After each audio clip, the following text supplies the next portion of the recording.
Hello?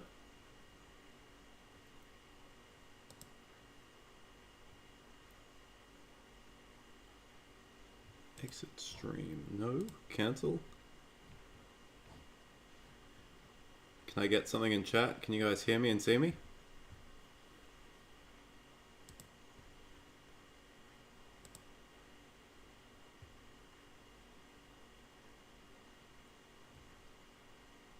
Hello, Fix and Dough.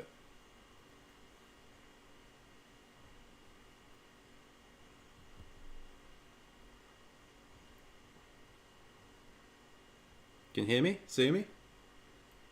Is that a yes from... How do you pronounce that? Giulio? Guilio?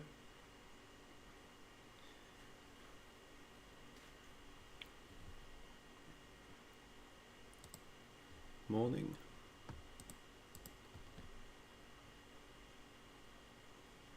Alright, let's move this over here. Yeah, you can hear us? Cool, okay. Everything is alright? Thank you. I never know with this thing. I've struggled with YouTube Live in the past. So, last time I did a YouTube live stream, I wanted to like have my computer screen as well, but all all I ended up having was a webcam because I didn't know how to get it to work. So hopefully this time everything goes alright.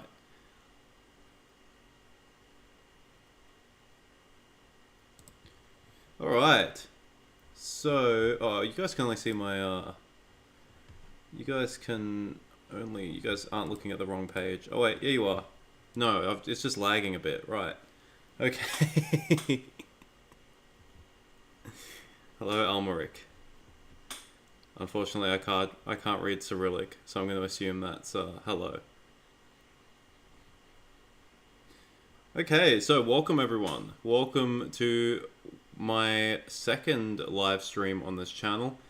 This one is going to be about the Amazon Lord of the Rings of Power.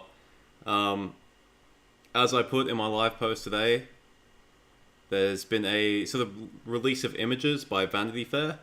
It's sort of like the biggest thing of substance we've had in quite a while. I'm not really going to include the title announcement because it's just a title. It's like no sort of big deal. But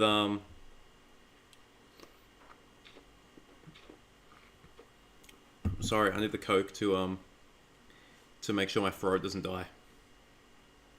So yeah, Amazon Lord of the Rings, right? Everyone's talking about it. Some people are talking about it for the right reasons. Some people are talking about it for the wrong reasons. There's, I mean, I don't think Amazon cares. Any publicity is good publicity to them. So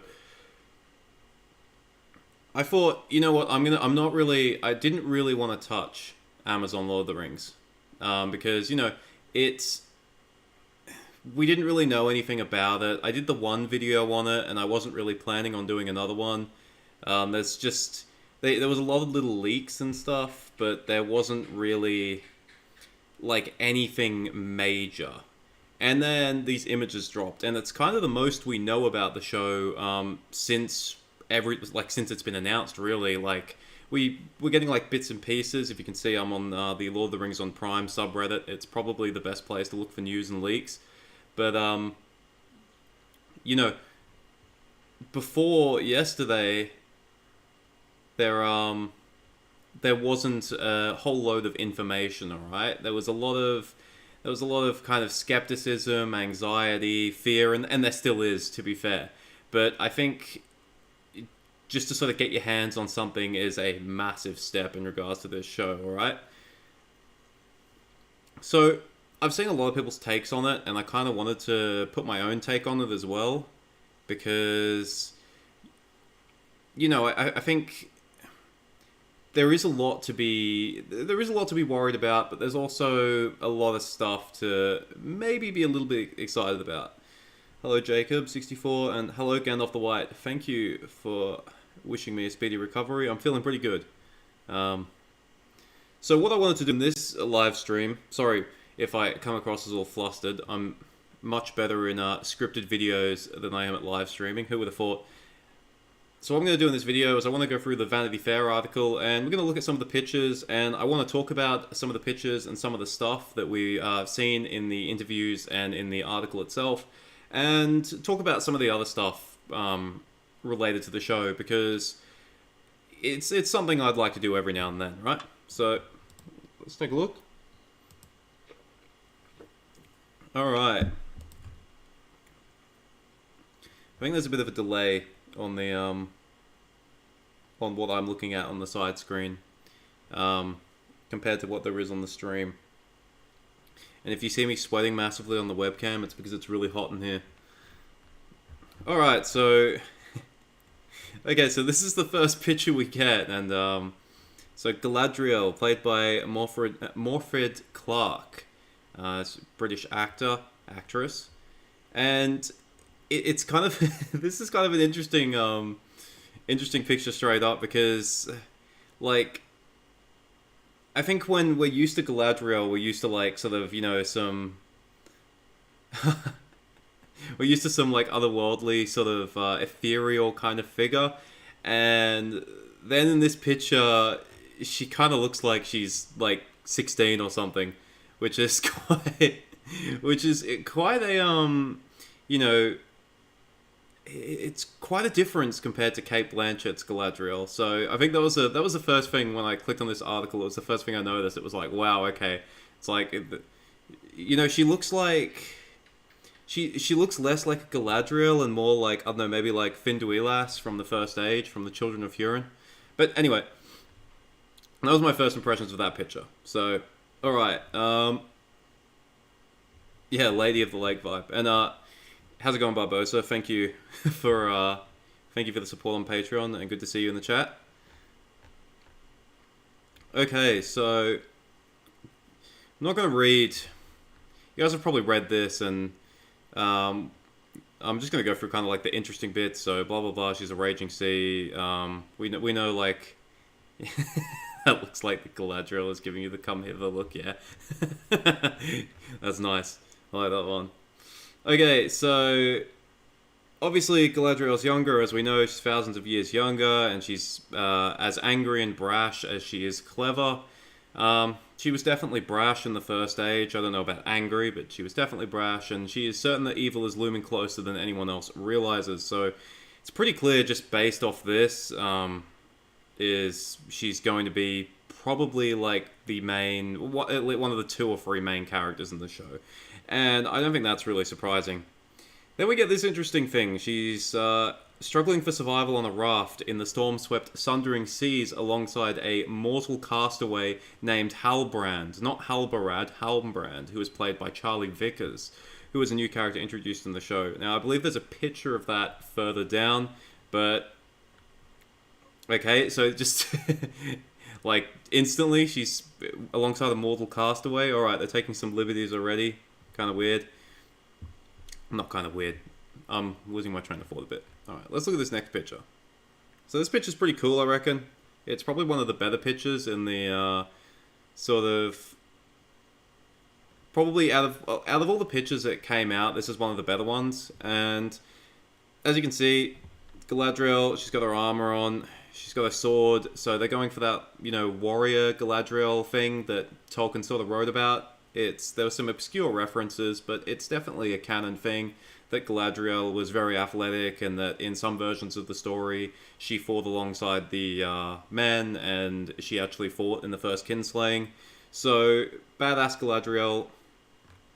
It's going to be a new kind of version of the Galadriel character, the one that we're not really used to in most of the other media of the game, but it's, you know, it's within the lore. It's fine. Her armor looks pretty cool. I know plate armor isn't really... It's not a thing in Middle-earth, but I mean, that's not really, that doesn't really bother me. There's fire going on. Galadriel, commander of the Northern Armies. I don't know what that's about, but anyway, so I like this picture. I have to say that this is one of the first pictures I saw when the article came out, and I like this picture. I think this picture's pretty cool. Once again, she doesn't have that same Cate Blanchett vibe, but, you know, it's just a still. It's a single screenshot. We'll have to see how that goes. Alright, so I got some stuff from Patrick McKay and J.D. Payne, who were the two main writers for the show. Kind of all the hype stuff. The series will juggle 22 stars, multiple storylines, Misty Mountains, Lindon, Numenor, Forging of the Rings for the blah blah blah. We kind of knew all this stuff. We knew it was going to be about this. This line is one that's triggered some people. Can we come up with a novel Tolkien never wrote and do it as the mega event series that could only happen now? That's a bit of a funny one. I mean, I'm not reading too much into it. It's just them kind of hyping it up. They're not really going to shit on their own work. So, it's an ad. Good evening, Deadly 20. Alright, so Galadriel Survival at Sea is not just a crucial story point at the start of the series. The showrunners remember it as a pivotal moment on set in New Zealand back in March 2020. So, it's once again, they're talking about the filming back when COVID started. Gandalf the White, did the Numenorians wear plate armor? No, there's no references to plate armor kind of anywhere in Tolkien's work. I think the only reference to plate armor is like vambraces that you wear on like your wrists. But apart from that, it's all just chainmail and stuff. So plate armor is sort of creative liberties. But in saying that, I don't really mind if it's, I don't really mind if there's plate armor in it. It's sometimes you have to put aside the law if it means you're complying with the rule of cool, basically. It was kind of the same thing as like the Balrog in the Peter Jackson film series. It was like, okay, the Balrogs aren't really that tall actually, and they're just kind of man-shaped and all that, and they're not really that big, but we still love the Balrog in Peter Jackson's films. So, okay. She's the voice narrating the teaser. I wasn't all that taken with her voice. She did sound a bit odd, but she was also she was putting a lot of effort into the pronunciation, which was kind of cool. She was rolling her R's, which is how a lot of the stuff in Tolkien's work is pronounced. You have to roll your R's. I don't do it in my videos because I just can't do it. But yeah, fun fact. Justin Fugate, this garbage will last a couple of seasons and be cancelled, but at least they were able to cast Black Dwarves right. I don't think they've got a lot of money, so I don't know. I don't think they'll be cancelling it. Okay, so talking about stuff here, blah blah blah. All right, so we got some other images here. Right, we'll look at this one first. So, Jacob64, but the term of her fighting in the first kinslaying is a bit vague, in my opinion. Yeah, it's it was only in some versions of kind of in Tolkien's work. It was in the later versions, actually. So it was what he was leaning towards. But it does say that I think she defends Celeborn's ship. So it's like the closest reference we sort of have to kind of an elf woman fighting. So I don't really mind it. Okay, so we got Owain Arthur as Prince Durin IV, Prince of the bustling subterranean realm of Khazad-dûm. Okay, so Prince Durin IV was I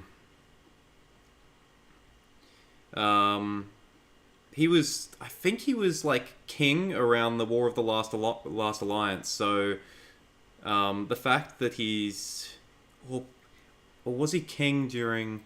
I think Durin III was given the one ring, and then I think Durin IV is like the guy that is supposed to be around the Last Alliance. I don't know if that's actually like fully canon or not, or just how it's been like sort of portrayed in other pieces of media. But I think he looks pretty cool. I mean, he sort of looks how you'd expect a dwarf to look like. There's really not much to say about this one. The fact that he's Prince Durin IV implies that there is a king of Khazad-dûm as well, who I don't think has been cast. We don't know too much about that. So, yeah, the fact that he's Prince, there might be like some kind of storylines around him too, maybe becoming king at some point. So that's pretty cool.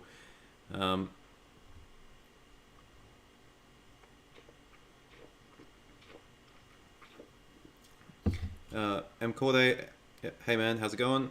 Philip Neal, to be fair, Bezos' other pet project, The Expanse, had 4 really good seasons and 2 okay ones. I've never actually watched The Expanse, so I can't comment on that. Histari, personally, I think by the Second Age, Galadriel will mostly use her magic abilities and not so much use her abilities and melee combat. I mean, I would agree with you by the end of the Second Age, absolutely. But the fact that they've gone with they're condensing the timeline seems to. I think if they're condensing the timeline, it kind of makes Galadriel a bit younger still. Like, even if they condense the timeline by half, she's not actually that old by the end of the Second Age, at least compared to other elves. So, I do get what you're saying, though. Procrastination. It seems like they try to contain 2,000 years in only one season, and also they're adding some new characters like Galadriel's brother. It smells like garbage. Yeah, so what they're actually doing is what I just said. They're condensing the timeline. So what they're doing is, I believe, they're having the forging of the rings, and then the kind of the downfall of Numenor, Last Alliance. They're having that within like the same time period, so within the same sort of like what you would say like Numenorian lifespan, really. So it's not, yeah, they're condensing it all into like a couple hundred years, I think. So alright, so let's look at this. So alright, so this has been one of the pictures that has stirred some controversy. The dwarven princess Dissa, played by Sophia Nomvete, standing at Khazad-dûm's entrance.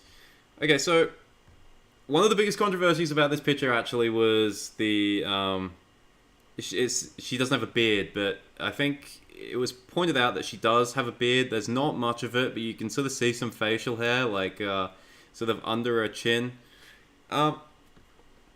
Just from this picture alone, she does look like a dwarf. She kind of does. She does look like a dwarf. Now, I know a lot of people are, talking about like skin color and stuff. It's black dwarves, and as I'll get to soon, black elves aren't mentioned in Tolkien's work. The thing is with dwarves is that they're never actually given a skin color, but we assume that they're all white because Tolkien based them off like the Norse, like dwarves from the Norse mythology. If you look at Norse mythology, Tolkien literally ripped a whole bunch of the names from Norse mythology. Like Gandalf is a name that was from Norse mythology. So we assume that they're white. But the thing the thing I will say about that is that we don't actually have the physical description of four of the seven dwarven clans. So I mean, they could be black dwarves. They could be. And I would like to point out that Amazon isn't actually the first company to do this. If any of you play Lord of the Rings Online, in one of the recent updates, we actually meet some of the other dwarven clans, and they're actually they have like a really cool aesthetic. Actually, there's like a clan that kind of looks like Russian Cossacks. There's a clan which looks like Indian, and then there's a clan that looks sub-Saharan African, and then there's like another kind of generic fantasy dwarf clan. I think they look really cool. So this sort of like having a black dwarf, I'm not concerned. I don't think it breaks lore, because there is a lot of kind of leeway when it comes to dwarves, because the simple fact is Tolkien didn't write that much about them or their description. And the thing is with dwarves is that, I mean, in terms of their appearance, lore has kind of already been broken in, with several adaptations. I mean, I know The Hobbit isn't, the Hobbit films aren't like a shining beacon of anything good, really. But, for example, dwarves are said to never go bald, but Dwalin is bald. Balin is said to have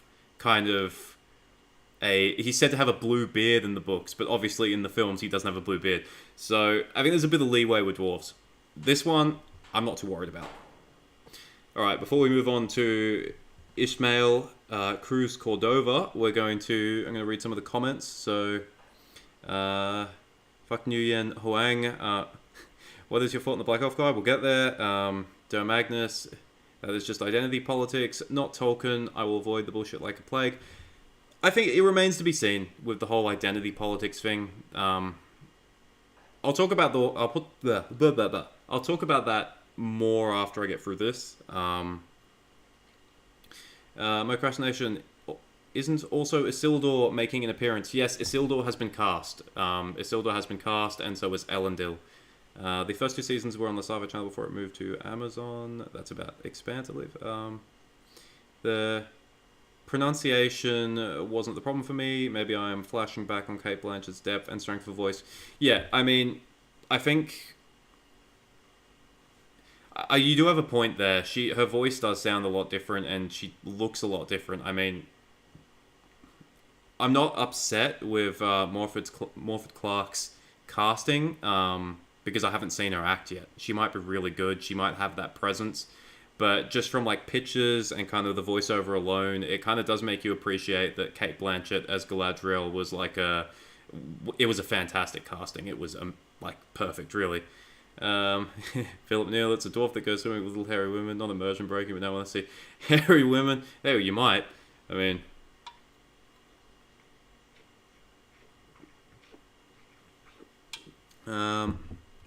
yes, but if you were like Professor Tolkien, who was an expert in linguistics and also as a storyteller, he would show it along the story and not forward. Can you clarify what you mean there? I'm not exactly sure. You're talking about the kinslaying before.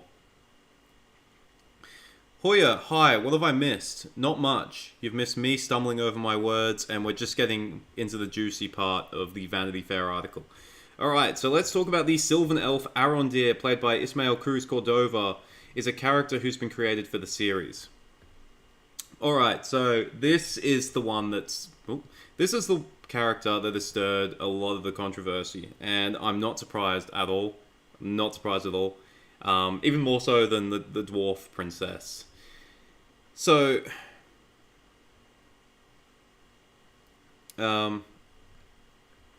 okay. There's a lot of things to take in. Obviously, the elephant in the room is... it's a black elf. Now, a lot of people joked about this in the lead up to the show, that there would be black elves and stuff like that. And I'm not exactly surprised that they've put them in. And I will admit, it's kind of one of those things which Tolkien's lore sort of left a lot of leeway, but kind of fitting a black elf in there is a lot more difficult because pretty much all of Tolkien's descriptions of elves he describes them as fair. He describes the Vanya as fair. He describes the Teleri as fair. When it comes to the Noldor, I don't believe he ever describes them as fair, but he continuously alludes that dark hair and pale skin is what they look like. So there's not a lot of room for kind of black elves in the sort of Tolkien's mythology. So Arondir is a Sylvan Elf. So a Sylvan Elf is presumably one of the Nandor, one of the Teleri. Now, the only way I can sort of explain Arondir's sort of look, is by saying that maybe he's one of the Avari that went west and merged with the Nandor and became one of the Sylvan Elves. That's possible. There aren't any descriptions of the Avari as being dark-skinned, but I suppose you could argue that it's possible. Like, I mean, from what we know of this character so far, he's going to be in the south of Middle-earth, so it is possible. I mean, but it's not supported. It's not really supported by the lore. It's one of those things where if you were holding true to the lore, black elves wouldn't really be a thing. Okay? I'm describing this objectively, basically. As someone who knows a lot about Tolkien's lore, this is kind of this is the reality of it. My personal opinion, it all comes down to what this character does and what he's doing in the show.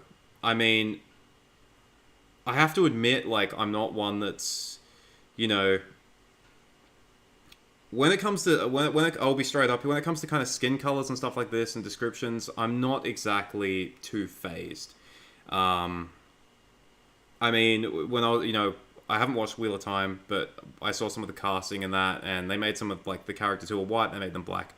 It didn't really bother me. It's the same in The Witcher. What we know so far is that all of the white characters in the lore in the Second Age are all still white. So this is a invented black character. If they were to take like a named character who was white and then made them black, that would annoy me. But he's an invented character, so let's see what I'm gonna give the benefit of the doubt so far. I'm gonna wait and see what they do with him. I can see out of the corner of my eye the chat is going crazy. So okay, we'll talk about Arondir more as we go further down because he appears in more pictures. All right, let's see. Damn chat, you guys are going nuts. That's good. He even stated that for Gimli, the female dwarves are looking like the male ones with looks and voices, so it doesn't make sense to have a dark-skinned princess. Well, that's assuming that we know what all of the male dwarves look like. Like I said, we don't actually have the descriptions of, like, 4 of the 7 dwarven clans, so, like, it is possible they could be dark-skinned, and she could come from them. If she's a Longbeard dwarf, then that's probably law-breaking, as far as we know they're all white. How can a dwarf develop melanin if they're constantly underground? It's just box ticking and people shouldn't be treated like that. Yes, I mean, scientifically, you are correct. But let's be real, in Tolkien's universe, there's a whole lot of stuff that just isn't scientific. You are right about that. Zodriak said the same thing.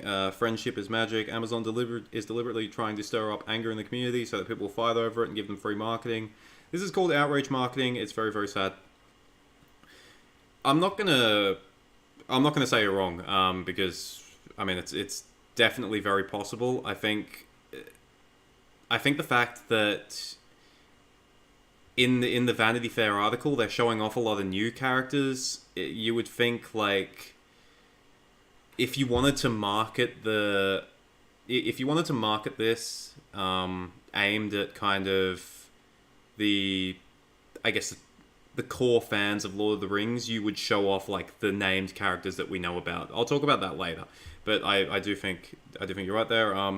Ryan Quinlan, ears look over exaggerated, looks like World of Warcraft. Yeah, you know, that's not quite as bad as World of Warcraft, but definitely, I mean, the ears are supposed to look like that in World of Warcraft, but yeah, they definitely kind of look, they give, like, Witcher vibes, where it's like they just took humans and just stuck on pointy ears. Hoya, putting in diversity in a prequel series creates a problem why it's not there later. Do they go on a genocide killing spree later? Aren't that problematic? Lots of genocide in Middle-earth, but I think the way this can be explained is if, you know, it depends what characters are diverse, I guess. I mean, that's kind of, we don't see many Sylvan Elves in Lord of the Rings. We only see a couple of them. We see Haldir and his 2 brothers. So Short Air is whack too. Yeah, I'll go to Elrond soon. Elrond looks a bit strange. Joseph Obolido, as long as they're good actors. Yeah, I mean, that's the main thing. Main story, main thing. Gandalf the White, I understand they could not have an all-white cast, but why not depict regional areas like Harad, so this would make sense? That is people's gripe. Yeah, I get that, and I spoke about that in my old Amazon video, where I said there is room for kind of black people, or, like, you know, different colored people in Middle-earth, and basically that's in places like in the East and in the South. They can get away with stuff like that without kind of angering the fans. Like I said, so far we've just got these 2 characters, so we don't know. They're made-up characters. We don't actually know yet. We don't know what they're going to do. Ryan Ratchford, don't care about casting as long as they're good. Same way I don't care about as long as they're compressing. Yeah, I mean, I guess that's saying it is understandable with Black Elf. I do not mean to be disrespectful, but come on, that is a reach. They're pale and very... Yeah, Jacob, you're right. It is a reach. Hi from Melbourne. Do you reckon the images will reflect the look of the show, or should we give them some leeway considering these are promotional pics? Transhuman Angel, these pictures are stills taken by Vanity Fair itself, not by Amazon. So you can expect that they'll look different. You can expect the show will look different. No one complained about a Black Macbeth. I haven't heard of that. I guess it's a thing. I haven't seen it. Exactly, but there's a problem. He didn't. Entirely plausible. Philip Neal, are you drinking Coke or some sort of Vegemite drink? I live in Atlanta, so I hope it's Coke. It is Coke. I'm drinking Coke because I've still got, like, still recovering from COVID a bit, and I feel like soft drink actually helps my throat. I don't drink much soft drink. I don't know of anyone drinking Vegemite. I don't even like Vegemite. I mean, if someone drinks Vegemite, that's not right. Lord Deviation aside, Arondir do be looking for fire though. Yeah, he does. He has elven features. I will give him that. He has elven features. Um,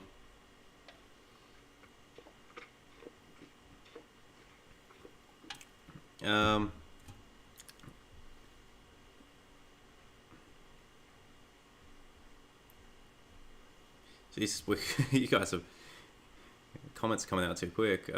Screw it, we can create better stories. Have a plotline in Harad resisting the Black Númenóreans during the Second Age. We might have that. We might. Who knows? Don't mind the color character as long as it's geographically explained. Not like it was in The Witcher. Yeah, that's... I would agree with that. People are associating too much politics to this. I don't think Amazon has any other agenda besides profit. It's just they want to prevent themselves from being criticized for not representing. M. Corte, you've hit the hammer on the head. That's what big corporations do. They don't... Amazon don't care about being woke. They don't care about, you know... They don't care about pandering, like, out of any real sincerity or politics. They literally just care about money. So they market to as many people as possible to make as much money as possible. Yeah, they are on casting is horrendous. I'm more annoyed that they say during the fourth rather than during the third. Yeah. Well, during the third might be the king. The male dwarf looks very cool. Do you think Tolkien would have liked the movie in the series? No. Tolkien was a bit of a grumpy old man. He didn't like much. There are places in the Legendarium where the population is white, but not Northwest Middle Earth. Yeah, mostly. Dunlendings are described as having darker skin. But apart from that, you're right. With a loved and invented Haradrim character fighting the Kingsman. I think I might have read that one already. Yep, we might get that. Tolkien didn't like... Yep. Are you late to the stream? You're not. And if you turn out to be Invari, it's still not perfect sense for him to be a black elf. The elves are also created as a reflection of the stars in the sky. Yeah, like I said, it's a reach. And like you said too, it's a reach. The dark-skinned dwarf would make sense if they were dwarfs living in the mountains to the far east or south. She might be Nolarin. I mean, she might come from one of the other dwarven clans. It might be a political marriage. Is that Tarek Nasheed's wife? Not sure. Elrond's appearance bothered me a lot more. Yeah, Arthur is huge. They could have shown areas where Black Númenóreans settled at Istari. When I scroll down, there is a caption that will interest you, Gandalf the White. Justin Fugati, I've been excited for the show since it was announced. I was let down when the first real story I saw about it went on and about diversity and condensed timelines as if the real fans cared. Fair enough. If they wanted the black character in the North and Middle Earth, they could have a merchant from Umbar says African. I love that. Okay. Where's the beard? Oliver Agag. You can see it. People have done their due diligence, and she actually has like a bit of like bum fluff under her chin. Amazon has a mandatory diversity clause actually in all their TV productions. I think that's just a lot of that's to do with the crew as well. I don't believe in like mandatory diversity clauses. If anyone follows cricket, you'll see what that's done to South African cricket. So I'm massively against it. Okay. All right. Let's continue on. Okay. So this is cool. So this is... I heard about this quite a long time ago. It was talking, like, there was a leak where people were talking about the amount of effort that was going into production, like how sort of realistic it was, and sort of here it is. So this doesn't appear to be like green screen. This is them spending some of their big budget. This is Galadriel and Hal Brand, who is, as we've mentioned earlier, he's an invented character. I believe he's a man from Eriador. He might be one of the native men of Eriador who lives around Bree. We'll get more to him later on, but it's a bit interesting that Galadriel is stuck on a raft in the middle of the ocean. What is Galadriel doing? She's a princess of the Noldor. Why isn't she on the ship? I guess the story will have to explain that. Why is she catching a raft with some random dude? Wouldn't it be kind of awkward if she just drowned in the ocean after everything she'd went through? But as you can see here, these guys are all wet and they appear to be wearing like swimsuits. So if anything, if there is one thing that people who have been wholly disappointed by, like from this entire release, this entire Vanity Fair release, I think it's that it looks like they're going for some practical effects over like the Hobbit CGI mess. I mean, you can look at this. This is all practical. I mean, that's pretty cool. The title thing they did, that was practical as well. Alright, so let's get back to the comments. I feel like there's a law violation. It's equivalent to Aragorn having a beard. Yep, Aragorn doesn't have a beard, fun fact. And neither do any of the Númenorian men. Boromir doesn't have a beard. Denethor, Faramir, no beard. Not any of the Númenorian men, sorry. The ones who were descended from elves. Majorly disappointed by this casting, says Billy Chops. Which ones? Personally, I feel far more represented by characters that follow my personality rather than my race or gender. The story characters that I feel most akin to aren't my gender or even my species. You're unique in that, man. I find it really hard to connect with non-human characters in games. But, look, you know, as a white guy, most of the media I consume is, you know, full of white people. So I don't really know what it's, I guess... I haven't really been in that situation where I might be like a black person or an Asian person and I'm consuming like Western media and I don't have kind of that person that looks like me. I can't really comment on it because I haven't really been in that situation. I thought dwarven women were supposed to be indistinguishable from male, at least to him. Yeah, they've definitely prettied her up, Joe Machin. Condensed timeline seems way worse to me than any diversity stuff. We'll talk about that later. Love the channel and your perspective is different. Thanks, Nolarin. I see that this is the best live stream you ever had, says Jacob64. Yeah, I can tell you it's way better than my first one I did. Bro, you're talking at 2 times speed. That's because I'm building in confidence. But Jacob, yeah, the first one I did, I was like constantly stopping mid-sentence to look at chat, so I'm I now have a build-up of comments, but I'm not interrupting myself constantly. Condensed timeline is a travesty. We'll talk about that soon. They are making Galadriel young and reckless, even though by this point she's 5,000 plus and has lost many family members to develop her character. Yeah, I mean, that is a fair point. I think with the condensed timeline stuff, it might explain that a bit more. But that is definitely a fair point, and I am sort of skeptical as of Galadriel as that main character. Like, is she that relatable? She's pretty old and she's pretty wise and powerful at this point already. Could it be parts green screen? Oh yeah, almost certainly. But as you can see, the water and stuff, like, those are all real. On the Elrond poster, it says that Elrond is an elven lord who is politically motivated. Yeah, I mean, that's a bit of a weird one. I think the worst travesty is the non-canon elf and woman romance they are putting the show, because that's a huge thing in the world. We'll get to that soon, Bard. We'll get to that when we get to the picture. The Reckless Noldor were basically all dead by the end of the first stage. Yep, that's it. It was like natural selection. If you were like a Reckless Noldor, you didn't live past the Wars of Morgoth. Destruction of Amazon would soothe my soul. Hope you were doing great, by the way.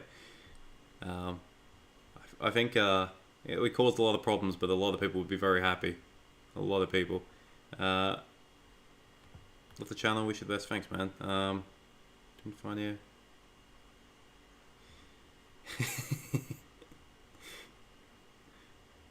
Okay, let's move on. Alright, so we've got... They're talking about Christopher here, taking the reins of the estate and was famously protective. Obviously, we know that.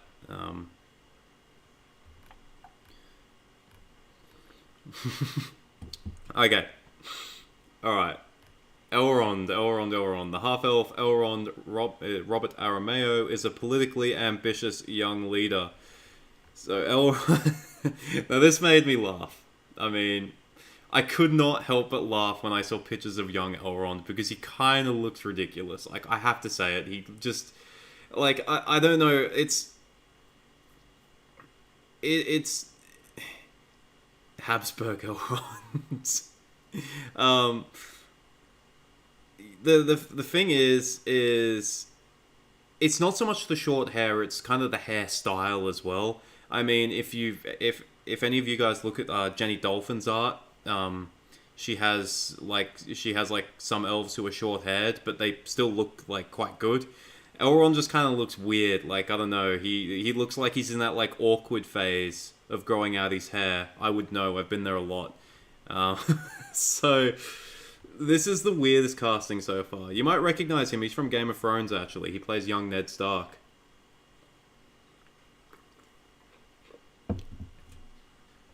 But yeah, look, he's a politically ambitious young leader. That's a bit interesting. That one. As far as we know, from what we know of Elrond, he's not really ambitious at all. He's kind of happy just being the right hand man to Gilgalad. So I'm not really sure what they're gonna do with this whole Elrond thing.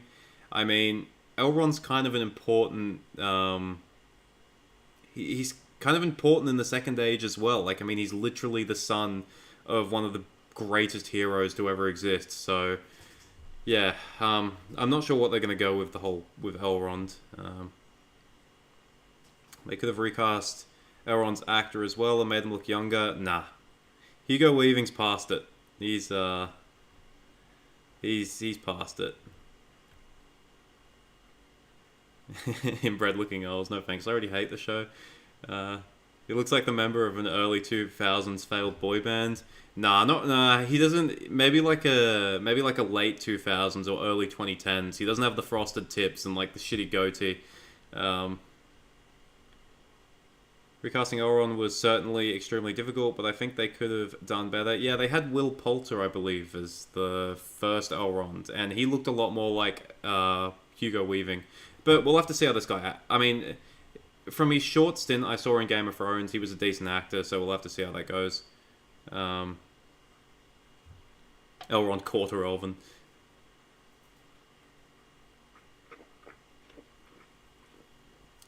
Also, do elves really look that different between their 3000th year and their 6500th year? Probably not. It's probably after that 6500 year where they start to... Tolkien did like the sort of age cycles, and generally elves are sort of the same between like that 2000 to like sort of 6 to 7000. Elrond Chav Elven. They're really trying to fairy atmosphere with Elrond, but it just looks really artificial. Yeah, I mean, this is, like I said, this is a still taken by Vanity Fair, so it's a nice picture. Like, I mean, if this guy wasn't Elrond, it would be a nice picture. Okay. Alright, so this is some interesting stuff here in the actual writing of this article. So, the wicked god Morgoth has been defeated, and his apprentice Sauron has vanished. That's all true. That's all correct. As the series begins, Galadriel is hunting down the last remnants of their collaborators who claimed the life of her brother. So Galadriel had 3 brothers. She had Finrod, Felagund, she had Angrod, and she had Egnor. And let's talk about something that has been leaked and something that has been rumored about the show. And this is one of those things where lots of people are a little worried about. So, like I said, she has 3 brothers, and all 3 of them died in the First Age. Finrod dies on screen in the tale of Lúthien and Beren of Lúthien. He dies to a werewolf underneath Sauron's tower, and Angrod and Egnor die off screen in the Dagor Bragollach. So all 3 of her brothers are accounted for. Now, there have been rumors that there will be a character who is... There is an elven character, a bad elf character. There have been rumors of this, named Adar, which I believe that name means brother in Sindarin. And so there's been a lot of rumors that one of Galadriel's brothers is going to come back and be one of the bad guys. So that's a very interesting one, and that's kind of annoyed a lot of people because, you know, that's a major deviation from the lore. That's a huge thing if you're going to bring back one of Galadriel's brothers and make them a villain. I think it's been confirmed that it isn't Finrod. I think Fellowship of the Fans, who have been like very on point with like all the leaked stuff so far, have said it's not going to be Finrod. So there are worries that Angrod or Egnor might be coming back in some way as like this kind of bad elf. But that's I mean, Galadriel is hunting down the last remnants of the collaborators who claim the life of her brother. That's why I've started talking about that.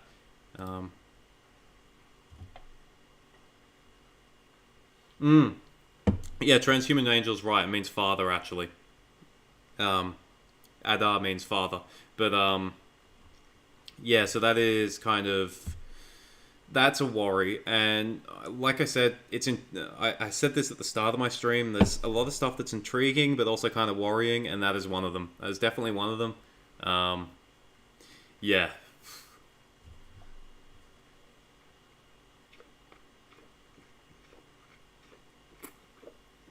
Billy Chops, Galadriel's brothers were all heroes and died fighting evil. It really makes no sense to then make one evil.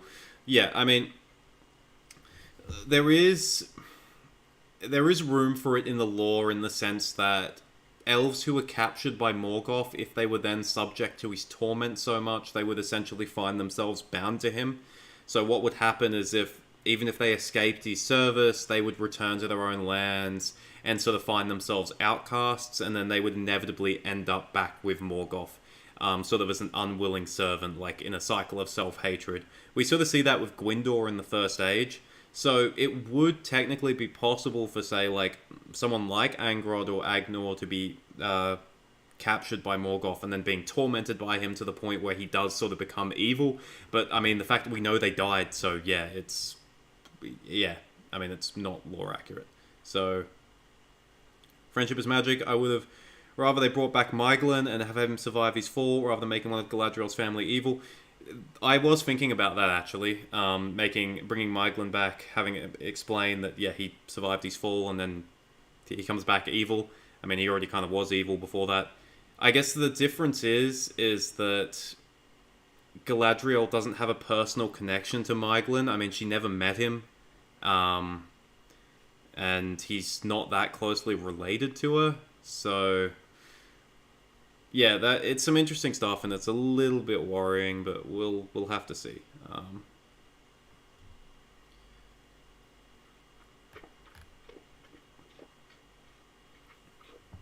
Alright, HBO on Netflix were among the bidders, but the Bezos Amazon team won the rights for $250 million. He's personally a huge fan of Tolkien and incredibly passionate about all of it and very well versed.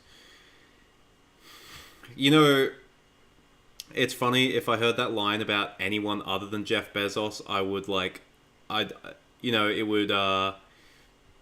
feel a little bit better, but the fact that it's Jeff Bezos, it doesn't make me feel any better. It's like, oh, he's passionate about Tolkien, yay!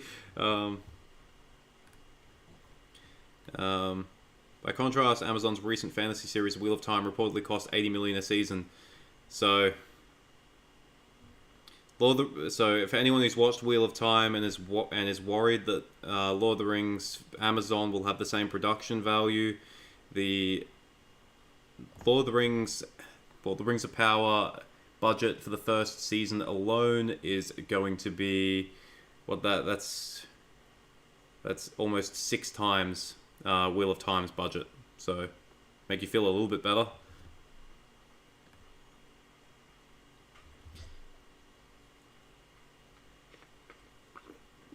Billy Chops, but only Finrod was captured and would be the only possible brother to be tortured and turned evil, but he gets reincarnated in Valinor. I mean, it's the fact that we see him die on screen, whereas, like, that would kind of rule him out. We literally watch him die. Whereas Angrod and Agnor, they just, like, get mentioned that they died. There's no, like, individual story where we see them die. But, yeah, I mean, don't trust anyone telling me Bezos has human-like qualities. I mean, he's more human than Zuckerberg, at least. Barely. Lex Luthor likes Lord of the Rings. I see you go for that Gondorian aesthetic. Thank you. I was wondering, had he been there during the War of Wrath, would he become right man to the king? Talking about Glorfindel, are you? I really just wanted to see Númenóreans oppressing people in far-off areas of Arda. We might see that Gandalf the White. I wouldn't be surprised if we see that. If people are correct about Amazon being political, then and the writers being political, then surely they will not miss an opportunity to have a white guy going around colonizing a bunch of natives. I know I wouldn't.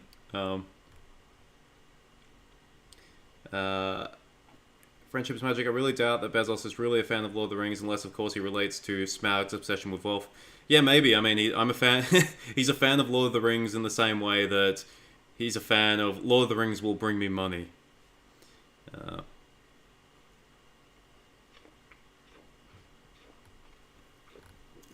Okay.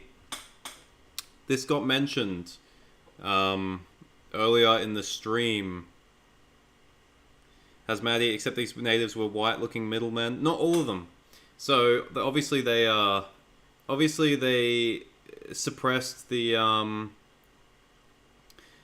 Haradrim, who obviously weren't white. They suppressed the Gwytherim, who were described as being dark-skinned. Those are the men who are the ancestors of the Dunlendings.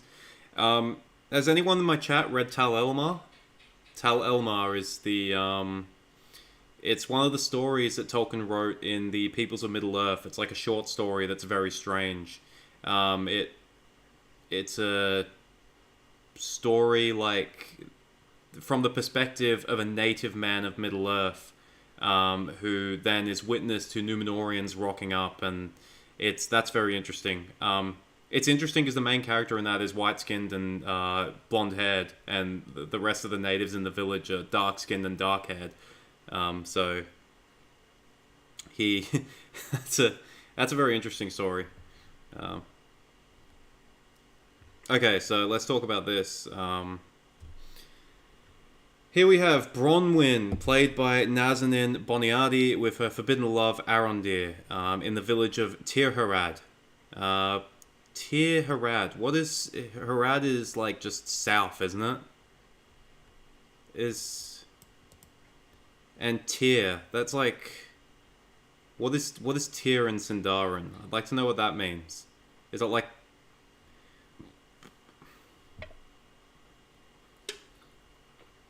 As Maddie, you'll find Tal Elmar in The Peoples of Middle-earth, which is the final book of Tolkien's History of Middle-earth.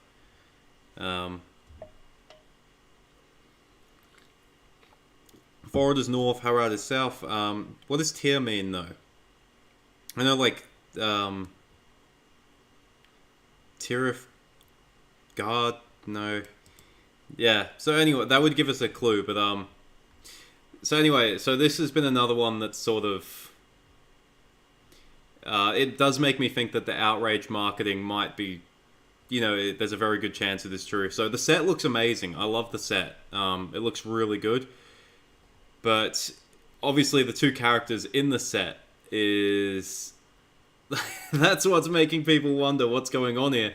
Because we obviously have our aforementioned Black Elf, which has already drawn the ire of lots of people. And then we have Bronwyn from the south. Now, I mean... It gets mentioned later on in this that Bronwyn is she's an apothecary from somewhere in the Southlands of Middle-earth, which is like, you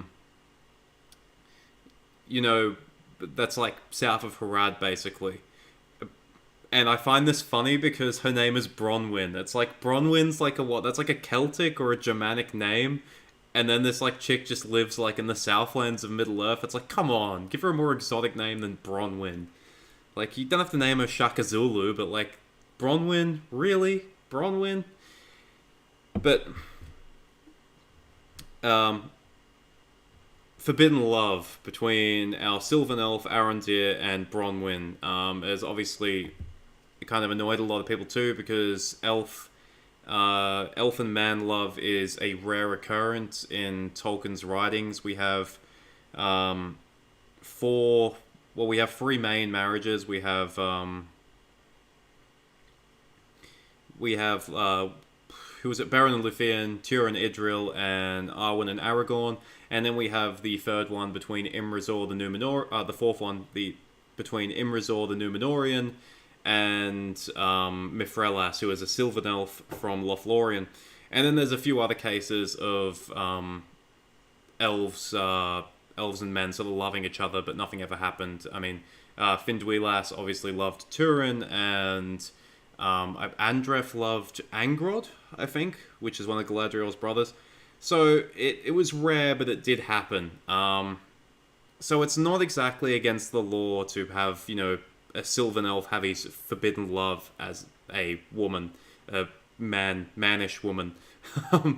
Tolkien never used the word human, so um, it is a little bit kind of, it's one of those things that sort of fits in the lore, but it was very rare. Um, it's one of those things where just at the moment we have to wait and see what they do with it. Like, I mean, these two invented characters, I just want to see what role they play in the story. Basically, they need to play an important role, really. Like, I mean, if you're going to invent characters, if you're going to invent these concepts, you need to have them play an important role in the story, and a role that makes sense. So, I'm not too worried about this picture. The set looks nice, but yeah. Um,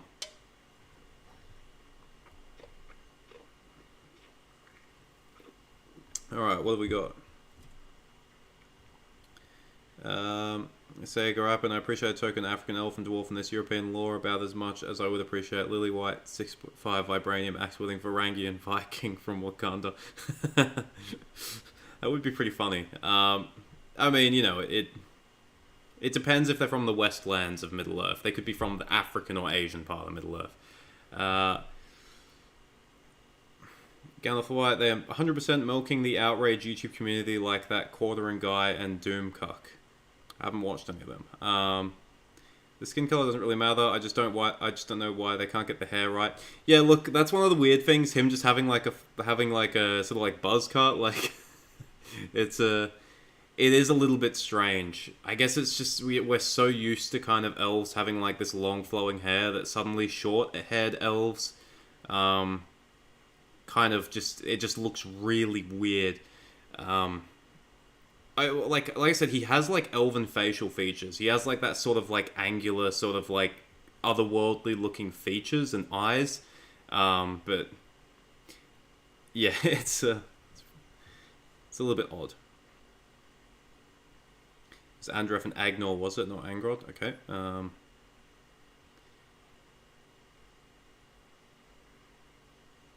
Where the old English names, but living in the Southwoman at the Southland, somewhere in Tirharad. That's where you'll find them. Best thing they can do is tank massively and stop this idiocy. It's not going to tank. I mean, and even if it does, Bezos has so much money to throw at this that it won't matter. They're going to go through with the whole series, basically. I highly doubt it'll get cancelled. African, do we think we will see LGBT characters? There must be a lot of gay elves, so I don't think we'll see. I don't think we'll see LGBT characters. I don't think we'll see gay elves. I think that's probably going to be a step too far, considering Tolkien's Catholicism. Nimrodel was also an elf-man romance, right? No, not her. It was her handmaiden, Mithrelas, who married Imrazor the Númenórean. We better get trans by people of color representation. I don't know, maybe they'll get like Shapeshifter Sauron in, and he can, if they want to tick all them boxes, he can do it all just with one character. He'll walk into one scene as a woman, and then the next scene he'll be like a furry, and then... Didn't Elves awaken at Cuivianen in the Far East? They did, yeah.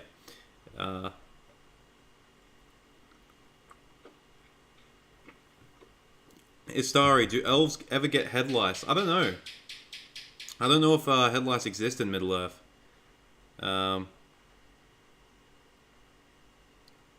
Jonathan DK, let me just go to my medieval barber and have him shave my head. Yeah, I wonder what I wonder what he's carrying around with him. How fast does elven hair grow? Gandalf the White, yeah, where the hell are the Southlands? I think it's literally just supposed to be the land. It's like Harad and further south, basically. It might be the Darklands. There is a continent called the Darklands beneath that, but I'm not sure they'll bring that into the show because it's so obscure that there's like no point.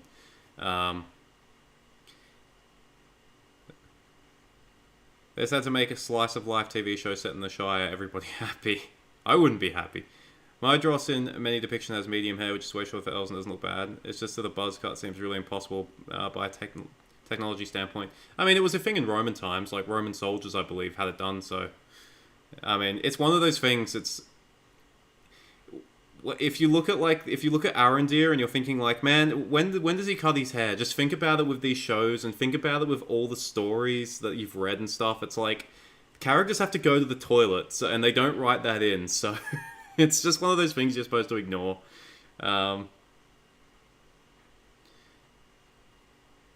Jonathan DK, turns out the Blue Astari were gay lovers and ran away to hide their love. I don't know if they'd have to run away to do that. Surely Valinor was an accepting place. Come on, it's Valinor.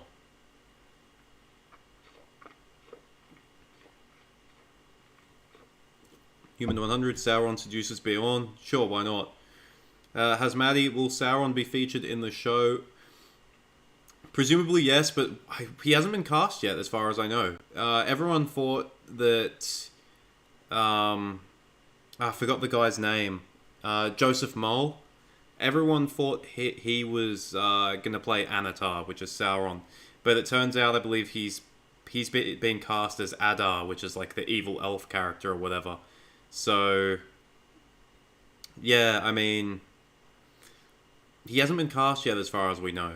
Sauron will inevitably feature in the show, but his status for the first season is kind of unknown. So it's one of those interesting things.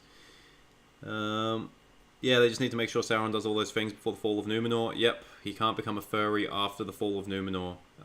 That would be law-breaking to the extreme. Morgoth's Empire was everything to me, but then he ditched me. I'm just looking for love now. Ooh, woo. Jesus. Sauron the Accursed. If we're gonna talk about that, has anyone seen some of the artwork that appears on oh man, some of the artwork you can find. It's like a meme. It's called Angbang. Morgoth and Sauron being in a having a romantic relationship. That's it's pretty funny. It's some funny stuff. You don't know what you've unleashed? Yeah, no, I didn't unleash it. There are some funny things you can find. Everyone talks about, yeah, Angbang, yeah. That's exactly it. Everyone talks about Tolkien rolling in his grave, like, with, like, adaptions and stuff. It's like, oh, Shadow of War, the game, would have had Tolkien rolling in his grave. You know, this Amazon Lord of the Rings is going to have him rolling in his grave. But it's like, man, if some of the stuff you find online, like Angbang, or, like, if you go on, like, fanfiction.net, and, like, the amount of Aragorn, Legolas, like, romances there are, like, it's funny. It's hilarious. That would have Tolkien rolling in his grave. I haven't read any of them. Maybe when I get to 10,000 subscribers, I'll do, like, a live reading of, like, one of those fan fiction stories. 4.99. What? That's a thing that can happen? Thank you, Philip Neal. Angbang, Vol 6 Unchained Edition. Biggest concern is that we have never before seen stories from Tolkien. I don't want them adding their own story much beyond supplemental material. Yeah, I mean, you know, they don't have the rights to... I think it's been confirmed that they still don't have the rights to his Silmarillion stuff. I think it was inevitable that they were going to have to put their own stories in, because they like, the overarching plot for the Second Age will obviously... You know, we know what that is, but kind of the sub-stories beneath that, they do kind of need to put in some of their own stuff. It's just whether it's good or whether it's bad. Tolkien was a Catholic. Basically, anything today would have him rolling in his grave. That is correct. Tolkien was an odd character. He was in some ways progressive for his time, and then in other ways he was quite conservative. He was very, his beliefs didn't fit into, like, a mold. Tolkien would be cancelled if he was alive today. I don't think he would. I mean, well, maybe a little bit. I don't know. He wasn't. You have to measure someone by their contemporaries, and Tolkien was a pretty good guy. You know, compared to his contemporaries. I mean, anyway, we're not going to go into the whole. We won't go into that. We'll leave the good professor out of this in the streams where we discuss Angbang. Peter Djordjevic, do you think there will be nudity in the show, homosexuality and bullshit like that Tolkien never wrote in the books, but are in every show today? Peter, I don't think so. I think they said in this that they want to make the show accessible for like 11, 12, and 13-year-olds as well. I think they say that in this article. So I think we can rule out like hardcore nudity. I don't think there'll be like Game of Thrones level stuff. And homosexuality, I don't think there will be. Gandalf the White. What about a show about the fall of Arnor and their civil wars? You know, I would love a game set on that, like an actual RPG, like almost like an Assassin's Creed style game. I've been thinking about that one. I think that would be a perfectly Human 100. We need Keller Brimble on a stick. Yeah, I mean naked Keller Brimble on a stick, full frontal. Stop saying ang. Beliefs didn't fit the mold, as Catholics should at least. Modern was. Tolkien fought in the trenches. That alone would save him from cancellations, and he would be a war hero. I believe so. The emus are in the background trying to knock your door down. Yeah, if you hear that sound, it's geckos. If you don't have I don't know what countries have geckos in them, but they're like little lizard things. Yeah, it was a gecko. There's heaps of them in here. Battle for Middle-earth 2 has a Fornos campaign. Yeah, I know that, but it's just like I reckon an RPG set around that time. Total War mod, yep. M. Corte, you are correct about Tolkien there. Alright, let's continue on. This happened in my last live stream. I got like so distracted. I was just like... one more... But Middle-earth walking simulator with Death Stranding similar environmental designs and folk music. If you want a Middle-earth walking simulator, you can literally do that. Load up Lotro, Lord of the Rings Online. Start in Ered Luin, and then walk to Mordor. Good luck, have fun. Okay, so JD, this is McKay and JD Payne talking about themselves. They say that they're passionate about the material, which is good, I guess. I did read that they were also, like, apparently in some of the sit-downs, they were referencing Tolkien's letters and stuff, which is quite, like, if someone's referencing Tolkien's letters, that's quite obscure. So that's a slightly more kind of uplifting thing about the two showrunners. So, you know. Okay, here we have another picture of Galadriel and Weird Elrond meeting each other, reunited in the majestic elven kingdom of Lindon. Those look like Malorn trees in the background. They shouldn't be Malorn trees. I hope they're not Malorn trees. That would be... That looks terrible, that China. I'm assuming you mean Chin. Yeah, well, he does look a bit strange. He's just... If they just... You know what? If they just gave him, like... Yeah, there is one way to stare at your mother-in-law. I don't think she's his mother-in-law yet at that point. I don't think that's not until the start of the Third Age. So...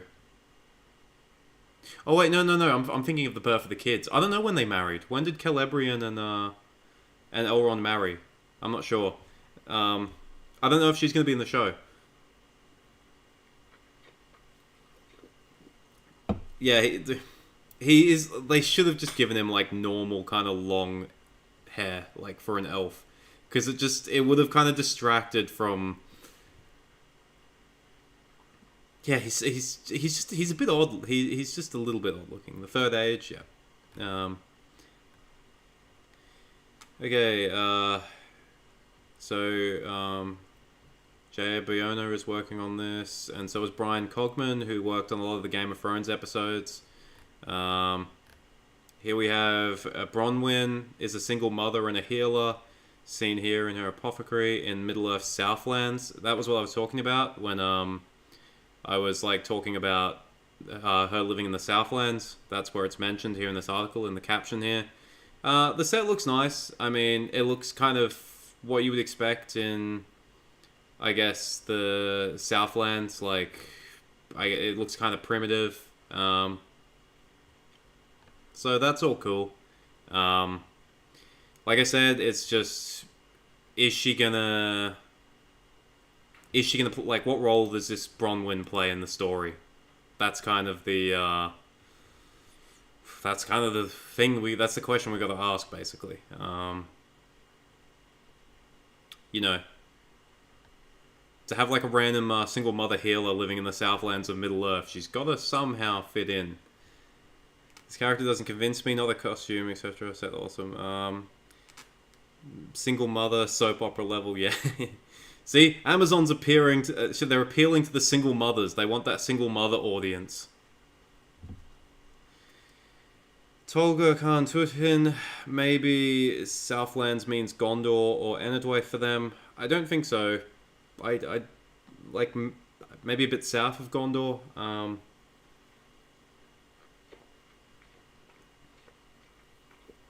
Why did they feel the need to introduce a character from the Southlands? Isn't that an obscure land from the lore? Yeah, I mean, I think I'll talk about that a bit soon, but they were always going to, like, introduce, like, you know, new characters. It was always going to happen. It's just, yeah, what role they kind of play. Okay, so the speculation is awesome about them being radio silent. They talk about Thomas Shippey here. I know there was a lot of worry about Thomas Shippey when he parted ways with Amazon. People were worried that it was because he wasn't a fan of where Amazon were going. But this article seems to assume that Amazon basically gave Thomas Shippey the flick because he did that interview with a German fan site and broke his NDA. So that's what they think, which sucks for Shippey and it kind of sucks for us. But I know there's been a lot of speculation about why he parted ways, and that could be the reason why. They still do have they would still have like Tolkien scholars working on the show. It's just not obviously one of such high honors, basically.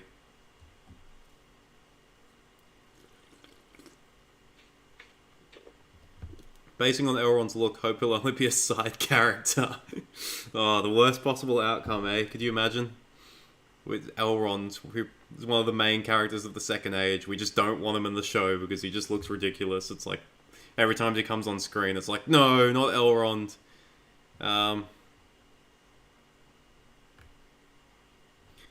Okay, so... Alright, so this is an interesting picture. Director J.A. Biona points away for two nomadic hunters wandering the fields of Middle-earth. So as you can see, they have like massive horns on them.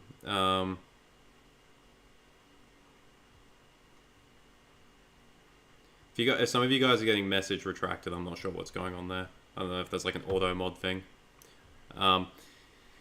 So yeah, these guys look kind of interesting. I'm going to assume they're also from like kind of the southern sort of wide lands of Middle-earth somewhere. These things would be heavy as hell. Once again, kind of wondering, you know, where are these scenes taking place? What are these guys doing? That's kind of the questions we've got to sort of ask ourselves in regards to the story. It's like, what's going on here? It's like there's so much mystery that it's hard to sort of pin down, like, you know, why these guys are here, what they're doing, where they're going, that sort of stuff. Joe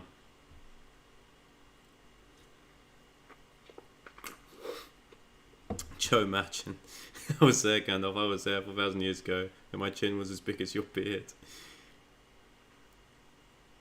Tom Shippey managed to stay on for all of the Lord of the Rings and Hobbit trilogies. If he couldn't stay on for over a month, then I'm worried. He's pretty old now. Maybe he doesn't have the same work ethic. Oh god, not the antler people. Yeah, there's some big antlers. The last remaining people of the House of Halef. Wow. The poor House of Halef. That's just the average moose antler. Is it? I mean, I've only ever seen moose once in my life, and it wasn't that big, but hey, I don't live with moose, so.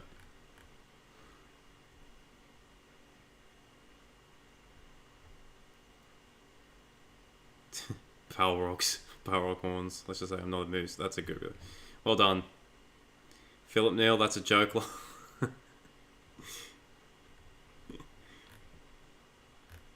Here's our showrunners. Can you trust a guy that's dressed like this? Can you trust... I don't know. Can we trust these guys? Look how they're dressed. Look at that hat, and then look at the button up. That... I don't know. I don't trust them.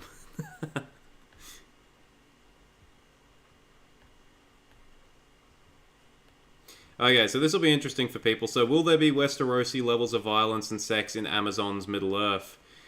In short, no. McKay says the goal was to make a show for everyone, for kids who are 11, 12, and 13, even though sometimes they might have to pull the blanket up over their eyes if it's a little too scary. We talked about the tone in Tolkien's books. This is material that is sometimes scary, and sometimes very intense, sometimes quite political, sometimes quite sophisticated, but it's also heartwarming and life-affirming and optimistic. It's about friendship, and it's about brotherhood, and underdogs overcoming great darkness. I mean... this last bit here kind of fits the Lord of the Rings, the Hobbits sort of thing, and I agree with most of this. It's just not this sort of last bit, but it's also heartwarming and life-affirming and optimistic. Tolkien was not an optimist, and a lot of Middle-earth story is not optimistic.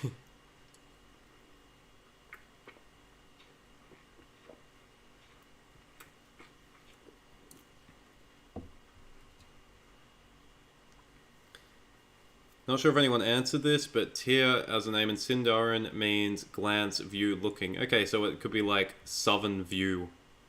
View of the south. Look south. They look like they discussed a lot of the script at Starbucks. I don't know if there's Starbucks in New Zealand. If that's where they were working, I don't know if there's Starbucks there. There isn't really in Australia. Not very popular here. Human 100, did I hear politics? Aragorn's tax policy? Finally, we might finally get some tax policy in Middle-earth.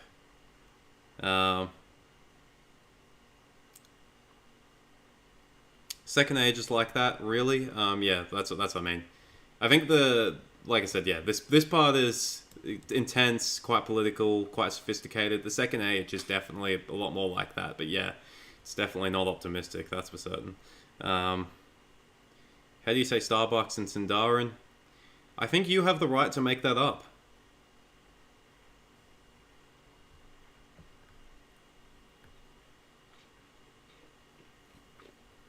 Another concern, is the series going to put hobbits in the Second Age? In short, so to speak, yes and no. We know that there's going to be hobbits in Two Lovable Curious Half-Woods, played by Megan Richards and Markella Kavanagh, encounter a mysterious lost man whose origin promises to be one of the show's most enticing enigmas.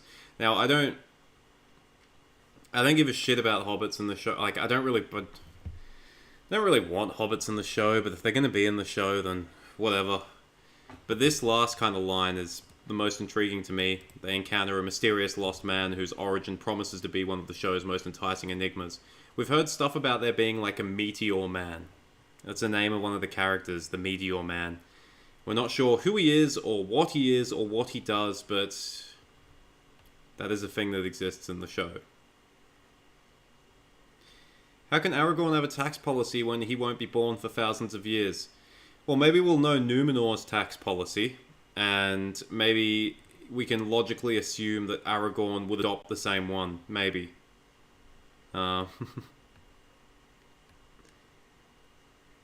Yeah, the Meteor Man. Acreon, I've been seeing a lot of videos about the dwarf woman not having a beard. Is that really that much of a problem? Okay, so she has a beard. It's just very... Um,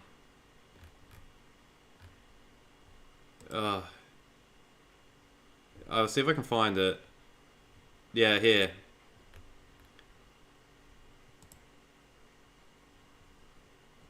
If you guys can see this, it's she's got something. She's got something going on. It's not much, but she's got something. So she does have a beard, sort of. It's a really shitty beard, but it is there. She's also got yellow eyes. The Meteor Man. The new Universal Frill coming to theaters this June. Okay.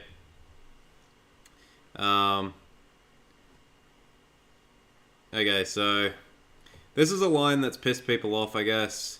It felt only natural to us that an adaptation of Tolkien's work would reflect what the world actually looks like, says Lindsay Weber, executive producer of the series. Tolkien is for everyone. His stories about his fictional races doing their best work when they leave the isolation of their own cultures and come together. I mean, that's true. This last bit is true, but I mean, this first kind of line here, it felt only natural to us that an adaptation of Tolkien's work would reflect what the world actually looks like. It makes you wonder, like, what does that even mean? Like, that's kind of... I think that's annoyed a lot of people, but we'll have to see what happens. Some more interesting stuff. So, Keller Brimble is Charles Edward. Well, Charles Edward, rather, is Keller Brimble. Canny young elven architect and politician named Elrond will rise to prominence in the mystical capital of Lindon. Another storyline will follow a sailor named Isildur, who is being played by Maxim Baldry, years before he becomes a warrior and cuts the soul-corrupting ring off Sauron's hand. Behold, Gandalf, I am now Saruman of many genders. Fortunately, we won't have Saruman in the show. They're Chaos Dwarves in disguise. Chaos Dwarves, Warhammer. We'll be seeing them in Warhammer Total War soon, I imagine. The world Tolkien created wasn't set in the 21st century. Yeah, that is true. It was kind of one of, in my old video, I did say that I didn't want it. I don't really want Middle Earth to look like New York or London or Sydney or something, because it doesn't really. I mean, multiculturalism wasn't really a thing. It wasn't really a major thing in Tolkien's work, so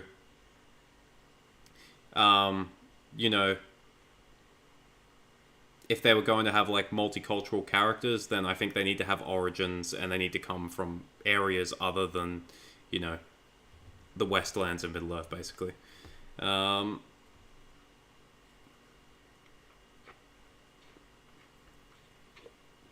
dwarves not non-binary in some way? I don't know if dwarves have the concept of non-binary. Lord of the Rings is New York, you would need to add the Skaven.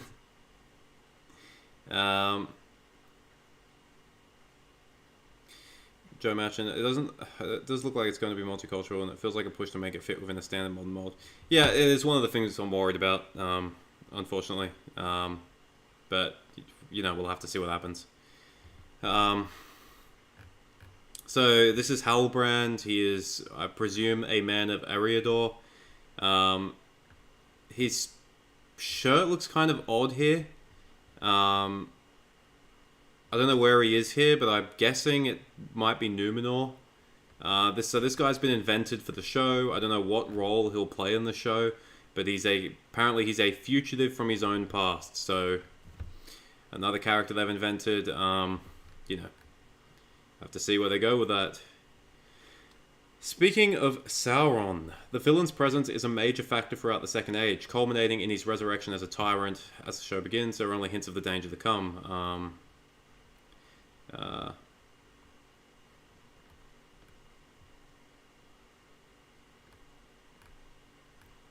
Okay, well that's it as far as the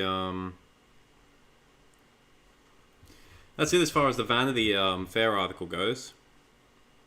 Did I see the Broken Swords video on the article? No, I didn't.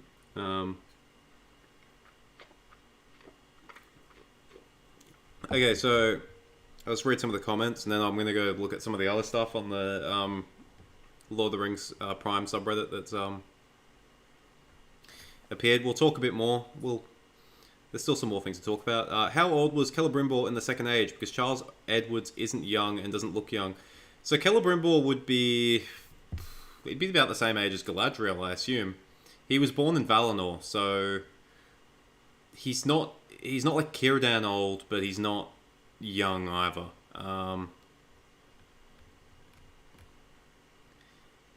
I wonder how orcs look. I think they're going for like a lot of practical effects. Philip Neal, that's the guy who's on the raft with Galadriel. The criminal guy, yes it is, that's Hal Brand. Celebrimbor was alive when, yeah. Those guys are cringe, not as bad as that Nerd of the Rings guy. I haven't really watched any of their stuff. I know that Broken Sword had some controversy in the past, but I'm not going to talk about that. It's not my place to shit on other content creators. How far does multiculturalism go? Do hobbits have to have food from different countries and cultures to fit in with this? Are we going to have Shire tacos? I don't know if tacos exist in Middle-earth. We'll just have to... Once again, we'll just have to wait and see.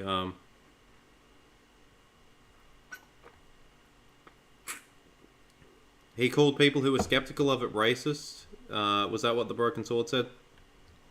Look, I don't want to be... I think... This is where the discourse between fans kind of breaks down. Like, I mean, there are, without a doubt, people who are fixated on the skin color of certain characters. That is true without a doubt.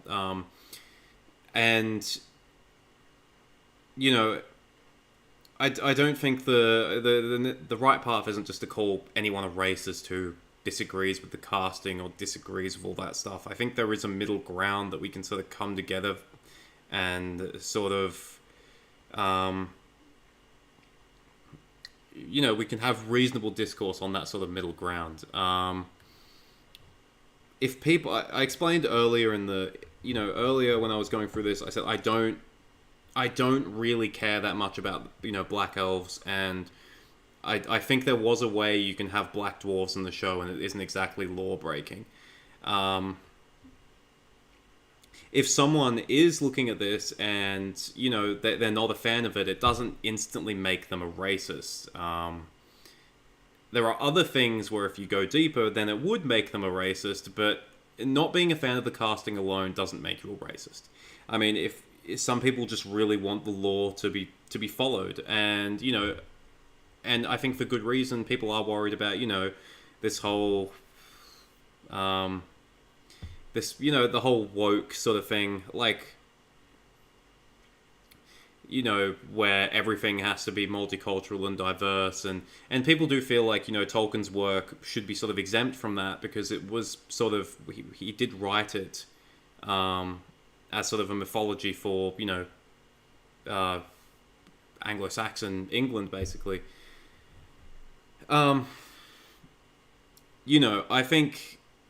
I think it comes down to where you draw the line. If someone sits there and says, like, if their biggest problem with the show ends up being this, then I would have concerns about where that person actually stands, like, on the political spectrum. I think, at the end of the day, the most important thing about the show is the characters and the story. That's just kind of the be-all and end-all. And I can look past this stuff if the story is good and if the characters are good. You know.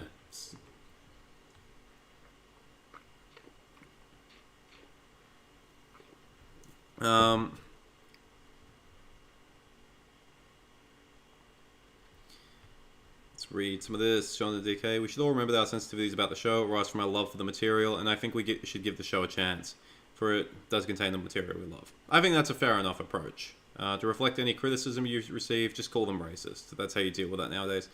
Yeah, look, we are definitely at a very volatile time when it comes to people trading shots across the political spectrum. There's some pretty bad trolling in the chat. People who don't want things to fit the law are neo-Nazis, lol.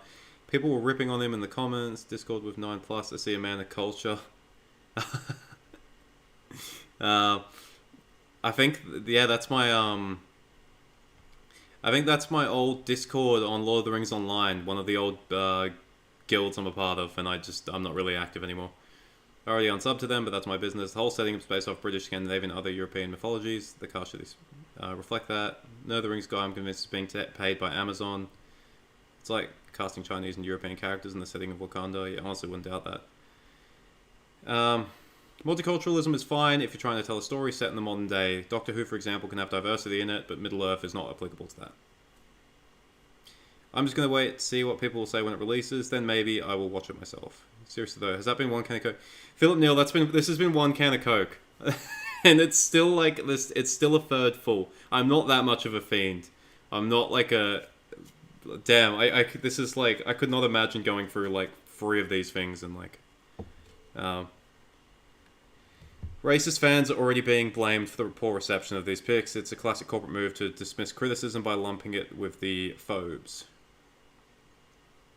Look, guys, you know, as someone who was a massive fan of Tolkien's lore, as someone who the first book I ever read was The Hobbit, and you know, obviously, I've read all these books, I've read his letters, I've read, you know, almost everything there is to get my hands on. I just have to say is that when it comes to this show, I can understand how people feel if they're concerned about certain things, because it completely makes sense, because we have this, you know, we have this universe and we all form our own opinions about it. Like, we all have these images in our own mind about what it should be. We have stuff like the, you know, video games, and then the Lord of the Rings films by Peter Jackson also influencing the way we sort of perceive these things.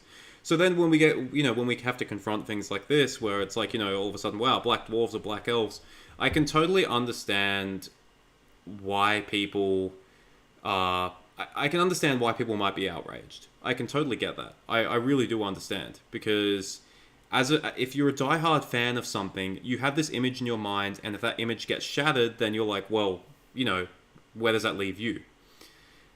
What I would suggest is essentially give the show a chance. I mean, we can be skeptical, we can be worried, we can be pessimistic. I think, you know, when it comes out, just watch a few episodes, and if it falls short across the entire line, like the entire line, then fair enough. I say this as like sort of like, I guess we're getting very sentimental here, but as a fellow human sort of thing, like, I mean, if you were looking at this stuff and at the moment you're angry because there is a black elf or there is a black dwarf, I would recommend just sort of, I'm not going to say rethink your position, but maybe just reflect on what is the most important thing about this show to you. I mean, for me, like I said earlier, it's the story and it's the characters. It's, can they capture that Tolkien feel, right? Can they capture that Tolkien theme? Can they capture the melancholy and the kind of mystical, magical world of Tolkien that isn't really present in a lot of other fantasy adaptations that we have? I mean, the Peter Jackson's films did a pretty good job of it. That's what I'm most concerned about. You know, I can look past these things if the rest of the show is good. So, you know, almost drank it backwards. Anyway,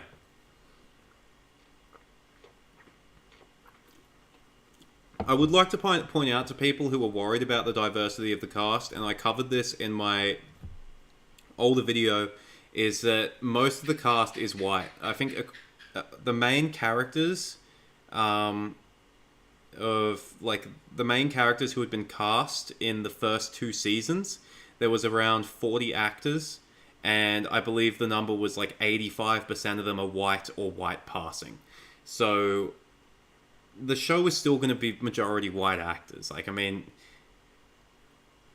they're not going to, you know, they're not going to turn Middle-earth into, you know, London or New York or Sydney. I mean, it's just, yeah, it's I don't know where I'm going with this. Okay. Well, what comments have we got? I've went on a massive rant, and we've the finest Coke in all the land is Had It the Green Dragon. Maybe. Not even gonna pirate it, but that's the only Coke. I'm more concerned for the actors. If Amazon really has that PR diverse quota, I'd insult it to be cast because I'm Latino, for example. But that may well just be the ones available. M. Corte, I believe the quota is not... It's just for the production team as a whole. So that could be like cameramen, that could be like editors, that could be... I don't think that necessarily applies to the cast.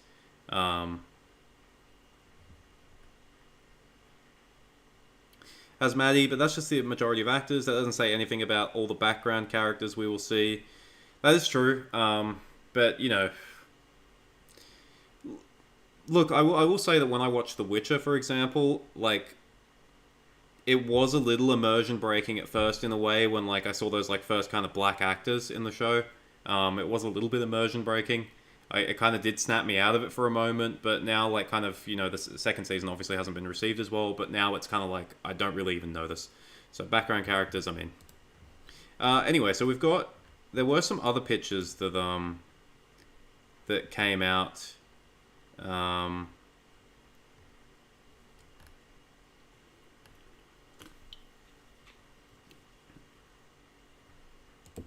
So this was interesting. So we've got all these. Actually, I want to go back because someone I believe worked out who a bunch of the characters were. People forget, but back in The Hobbit, there were black people in Lake Town. There were. I think the logic behind that was that it's a trading post near the east, and yeah, like people from different lands could have made their way there. I'm trying to find the...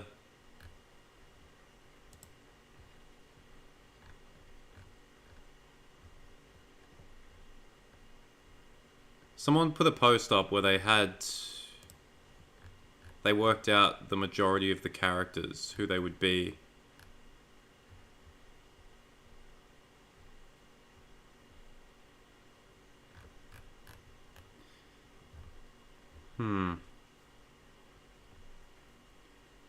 Was it in this thread?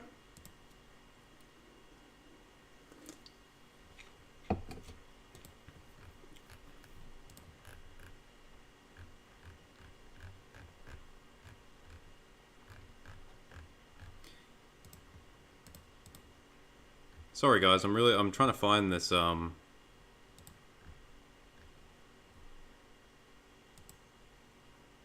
This is pretty cool. Alright.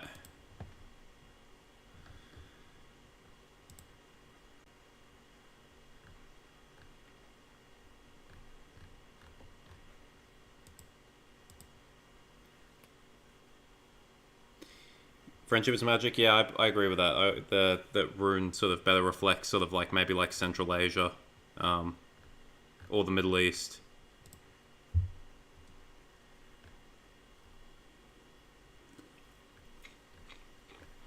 The Wainwriters kind of give like Mongol vibes.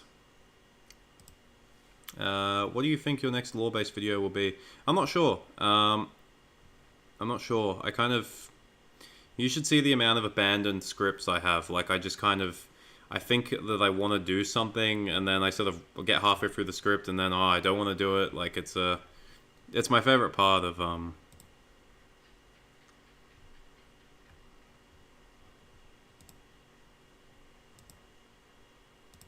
Alright, what have we got here?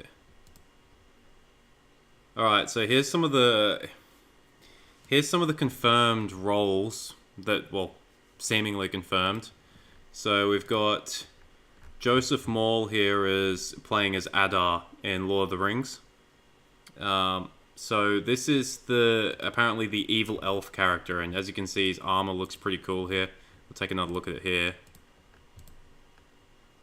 Some cool armor. But the spikes seem a little impractical, but that's some interesting stuff. And we've got Owain Arthur will play Durin, as we found out, Prince Durin.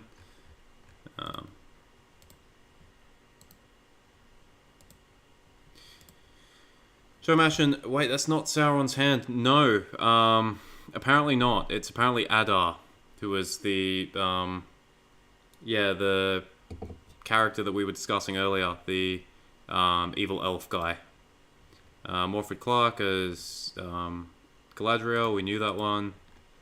Where else are we going? So, Robert, here's our favourite Elrond.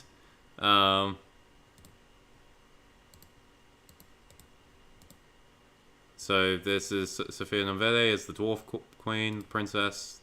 We've seen that one already. So Emma Horvath will play Corrine, Isildur's sister in Lord of the Rings.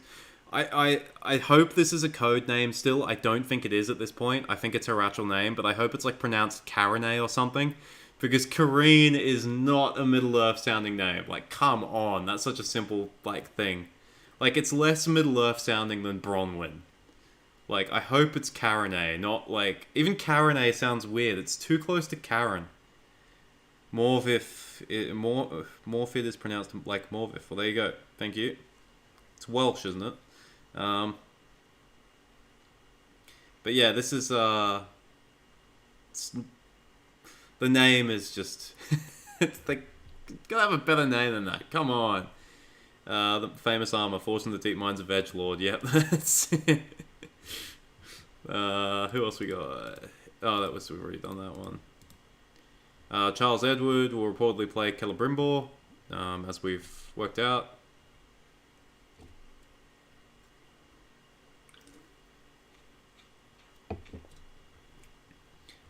Billy Chop says, I don't get how Galadriel will be the action hero we get. She wasn't exactly a martial character. She was powerful, but not in constant fighting like her husband or Círdan, etc. Billy, so in Tolkien's later writings, he kind of gave Galadriel a more active role in sort of physical fights. He mentioned that she fought in the first kinslaying against Feanor and his sons, and that she was very athletic and even compared to the men, and that I believe it's also mentioned that, or alluded to, that she fought in other instances as well. So there is a basis for warrior Galadriel. That's not them making up girl boss power or something. It's that's a legit thing.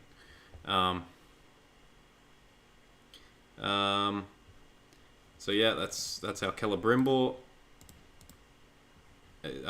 So we know that Ismael Cruz Cordova is, I forgot his name already, the Sylvan Elf guy. His armor's pretty cool. I like his armor. Then Maxim Baldry is a Sildore. And so yeah, in case you're wondering, everyone, this is our Sildore. Have to see how he looks in the...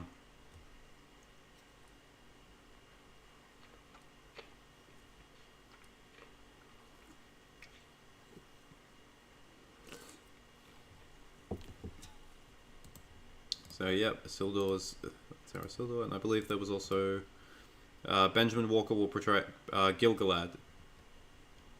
That's a very nice costume. He's got a lot of rings on. Was that it? Did I miss someone? I'm still trying to find the...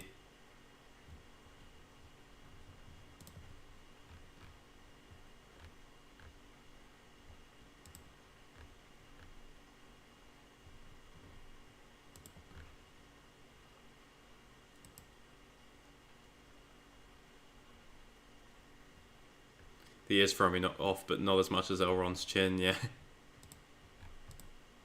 Okay, this is the one, yeah. Okay, so we got some...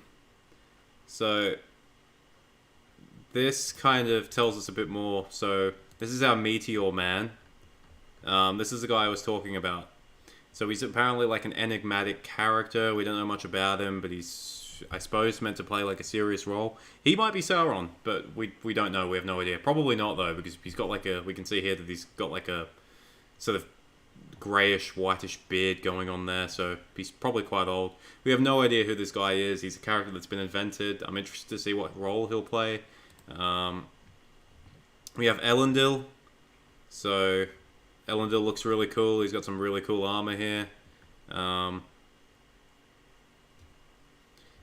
Meteor Man and Kareen, yeah.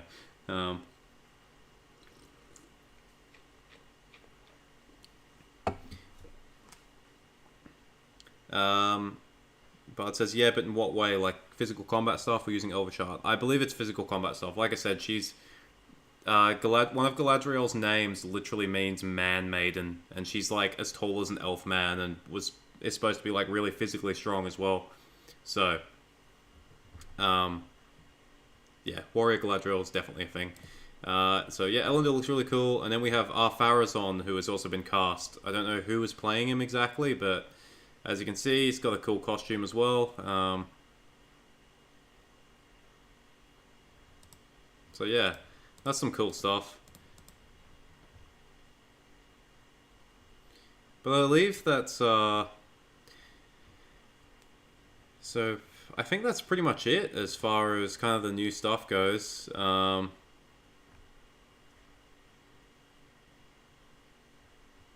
The writer of the Vanity Fair article actually did like a AMA sort of thing. So this is some other like sort of minor information we have. It's so the costumes and cinematography did not look sterile and look much better than the photos. Production design from Numenor was significantly more elaborate than other sets. So it seems like a lot of our show is going to be set in Numenor. There is some continuity to the Jackson films visually and with the score. They are separate but don't clash. I believe Howard Shore's been sort of confirmed for the show, which is really nice. They do not have the rights to the Silmarillion, only Lord of the Rings, The Hobbit, and the appendices. Some are saying there is some extra content allowed in case-by-case basis, but this was not in the interview. Khazad-dûm in its full glory was amazing, so we'll get to see Khazad-dûm, Moria, in the Second Age before it becomes a deathly ruin. Feels like it's visiting the same world, but in a very different time. No time jumps. The forging of the rings and the Akalabeth is occurring at the same time. So, I'll just read some of the comments and then we'll talk about that. And that's probably the last point I want to talk about, the whole time jump thing. So...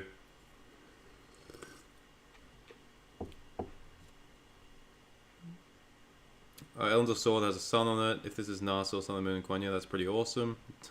Don't say it. Okay, we were just doing some Angbang chat. That's alright. How confident am I going to be... How confident am I that it's going to be at least a decent show? Oh. You know... I don't want to make predictions. I think, at the very least, it should look good. Like, they have such a massive budget that the show should look good. There shouldn't be, like, dodgy CGI. The productions, like, the sets and the costumes should look quite good. You know, like, visually, it should look really good. In terms of the storyline, well, you know... Who knows? I mean, it's such an unknown, almost an unknown quantity. I mean, the writers don't have a big history of, like, major projects, so, yeah, I mean, like I said, I guess you could say I'm still cautiously optimistic. I'm still, I'm intrigued in a way. I want to see what... I want to see what kind of unique storylines they can come up with. I want to see, like, their unique take on Middle-earth. What I want to point out for everyone is that what you have to remember is that this isn't Star Wars, right? Now, I don't know how many of you are Star Wars fans, but obviously, for a lot of people, the sequels weren't very good. I didn't like them. I didn't like the sequels. You know, I didn't even watch Episode 9. And the issue with those films now for Star Wars fans is that that's canon now. That is legitimately canon, and there's nothing you can do about it. The thing is with this Lord of the Rings stuff is that the canon that we have will stay that way forever. This is just an adaptation. So whatever happens with this show, we'll always have the books to go back to. And if you like the film, like the Lord of the Rings films by Peter Jackson, or if even the animated films from the past, or even Russian Lord of the Rings, you'll always have that to go back to. So we'll always have that. This isn't some new canon, and if it sucks, then that sucks. But you have to remember that it's not the real Lord of the Rings. It's an adaptation. So. Spielcab von Sparta. Maybe she hunts down the Dar. I think so. I think the most important aspect of production is the quality of writers. Yep, that's true. They murdered Star Wars. Yep, I agree. Well, somehow 9 was worse than 8. Oh, come on. What? You're telling me somehow Palpatine has returned was bad? No. The thing that pissed me off about Star Wars, and like, as someone who's like an aspiring author myself, it's like you have like this entire universe that you could have done anything with, and then they did episode 7, 8, and 9. It's like, come on. It's like if they handed me, like, if the Tolkien estate handed me like the rights to make like Tolkien's, to add stuff to Tolkien's canon. If they handed me the rights to do that, and they're like, do whatever you want, and then I was like, you know what? I'm going to write about Angbang. That's what it would be like.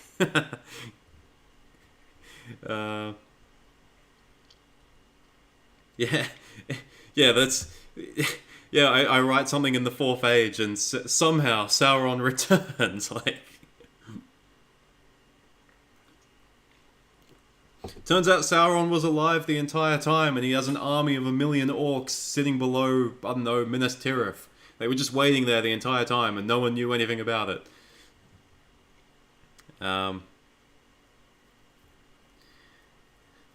Corday, would you classify Lord of the Rings as dark fantasy? The more I ponder about it, the darker and undertones it has, stuff like Orcman, Sauron, and Morgoth winning many times. The First Age is absolutely dark. The Children of Hurin is is incredibly dark. And, I think realistically all of the stories are. They all kind of the Second Age, it's a little bit lighter, and I don't know if I'd classify the Second and Third Ages as dark, but there definitely are dark aspects. Like I feel like the story doesn't have, in the world doesn't have the same feeling of hopelessness and brutality that a lot of other worlds have, but it's certainly there if you look deep enough. So, Aragorn is a depressed old king who drops his sword and wants to go die. Yeah, we find Aragorn in exile in, I don't know, some island, and he's just a terrible human all of a sudden. The Children of Hurin, yeah.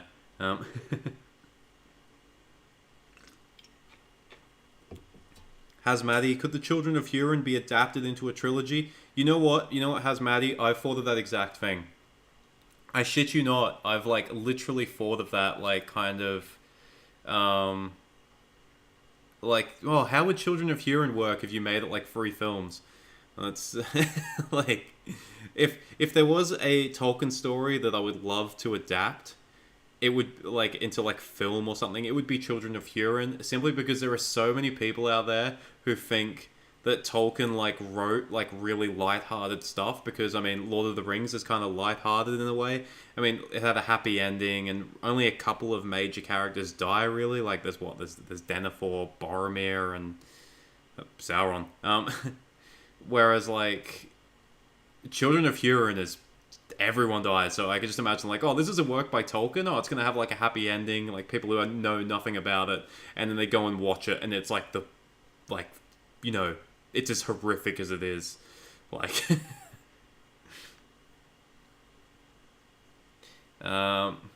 Somehow the mouth of Sauron has returned. Aragorn drinking milk, yeah.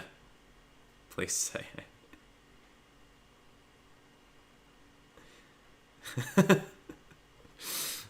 But damn. But I love some of these. I love some of these hypotheticals appearing in the chat. They're great. They're really awesome, guys. Yeah, not even Bilbo died, exactly. Okay, so let's talk about this final thing here.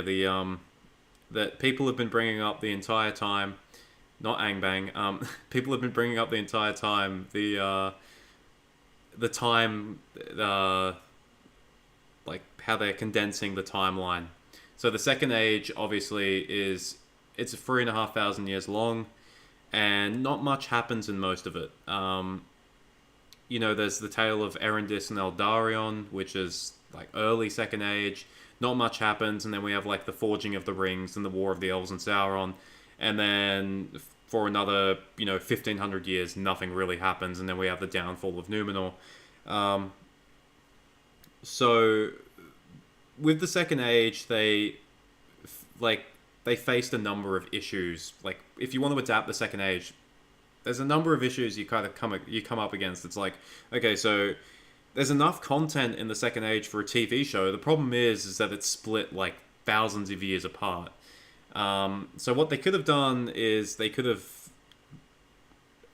just had it the way it is. Like, they could have had like, okay, the Forging of the Rings of Power and the War of the Elves and Sauron, and then 1,500 years later you have the Akalabeth, the downfall of Numenor, and the Last Alliance stuff. And this is I believe something that has been addressed by plenty of people in the past, is that basically if you were to cast non-elven characters, they would die. Like, they would appear in like the first season or maybe like the first 2 seasons, and then they would just be dead because they would die of old age. And then you would be bringing in completely new characters, in the 3rd and 4th and even last season.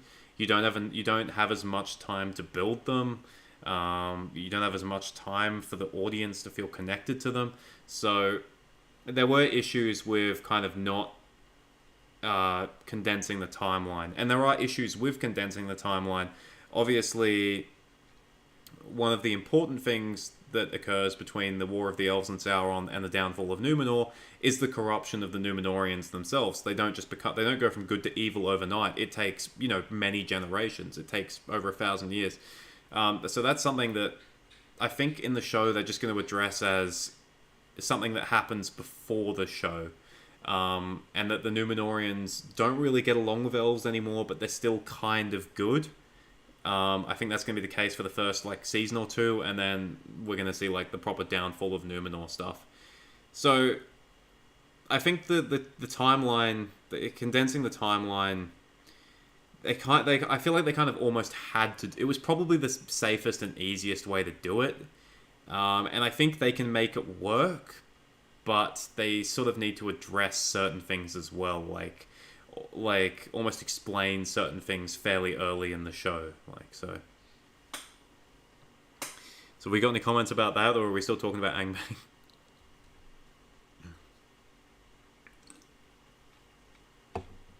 Anthony Schmidt, my wish would be that the first episode would be Galadriel abridging the entire First Age with flashbacks, much like the opening of PJ's Lord of the Rings when she explains. I think the first 2 episodes are going to be like a prologue sort of thing. They're going to be longer episodes. I think they're going to be 90 minutes long each. And we're going to be, basically, I think it's going to cover some First Age stuff. I've heard that there's even a scene where they're at Helcaraxe in the First Age when they're crossing the Grinding Ice. So that could be very interesting. I think it's been confirmed that in that promo shot, or maybe it hasn't been confirmed, it might be Elrond now that we think about it because of the hair, but in the promo shot, that character might be Finrod. So we might get some First Age stuff. Who was Eldarion again? He was Aragorn's son. Yeah, we're still going the Hangman Fort stuff. Breaking an oath in the Legendarium has serious consequences? Yes, it does. Newman... Well, glory to the cross. Tolkien does say that Sauron seduced Ar-Pharazôn, so that could be our LGBT representation. Sauron. Could you imagine? That would be Sauron the Seducer. Uh, Hemcorde, I hope elves are truly elven. For the longest time, they felt like humanity transcendent, sometimes just flat angelic. Tolkien's elves are thoroughly distinct from other fantasies. That is correct. Elves should feel and come across that way. They shouldn't come across as teenagers. So, hopefully, they don't come across that way.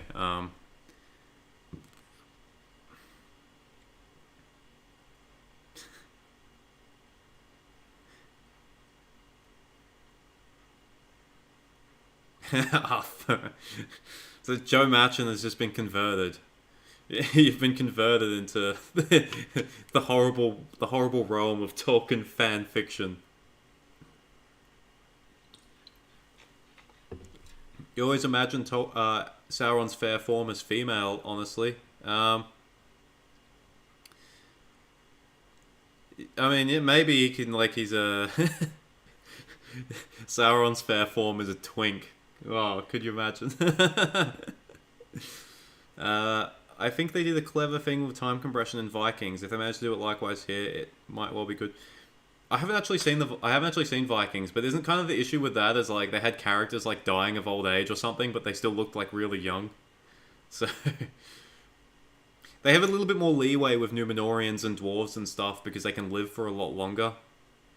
The thing is, the problem is with massive time skips that involve human characters is that like you need to like age them up, but you can't change the actor really. Like, I mean, we kind of see that in The Witcher, where the character of Jaskier, like Dandelion, is like, I think when Geralt first meets him in the first season, he's like 20, but at, like where we're at currently, he's like almost 50, but he still looks like a 25-year-old dude. So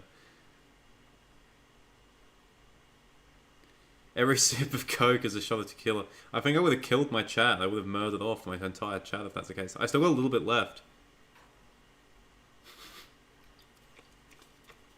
I'm telling you, this is a normal 375ml can of Coke. There's no shenanigans. It's been the same can the entire time. One Angbang to rule them all. One Jesus. They don't have the rights to Silmarillion, so would they be able to do any first age content in the pilot? It depends if the first age stuff is mentioned in the appendices. There is some very minimal first age stuff mentioned in the appendices, but it says here, this is the Twitter interview with the person who wrote the Vanity Fair article, but there is speculation that extra content from the first age is allowed in a case-by-case basis. I think if they pitch it to certain things to the Tolkien estate, they'll probably allow them to do it, because, for example, there's a lot of sort of information in the Unfinished Tales, for example, like that, that covers a lot of the stuff from the Second Age, and as far as we know, they don't have access to the Unfinished Tales. But it wouldn't surprise me if they, for example, have access to certain sections of the book.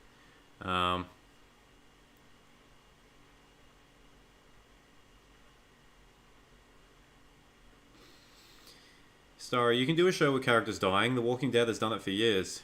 Yeah, but doesn't The Walking Dead need to be like taken out the back and shot at this point? Like, I mean,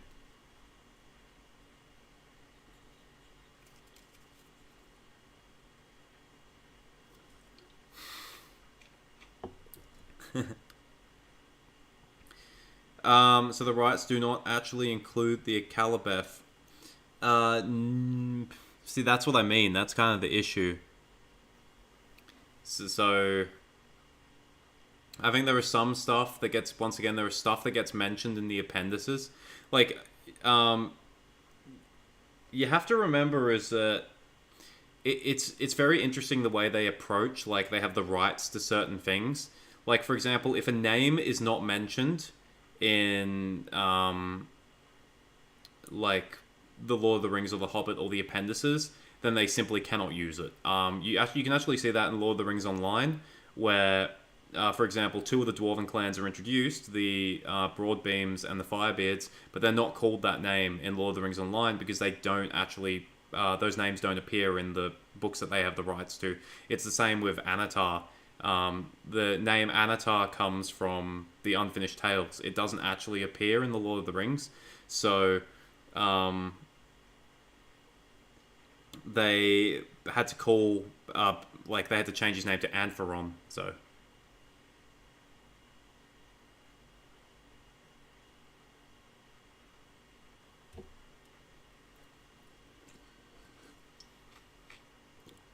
Anthony Schmidt, could you fully explain Sauron's transformation into the Dark Lord we know in Lord of the Rings without including the First Age stuff? I mean, look, I think you can, but like I said, it's I think it might be a case by case thing where if it's in regards to certain characters, they can do stuff from that might have appeared in the First Age. So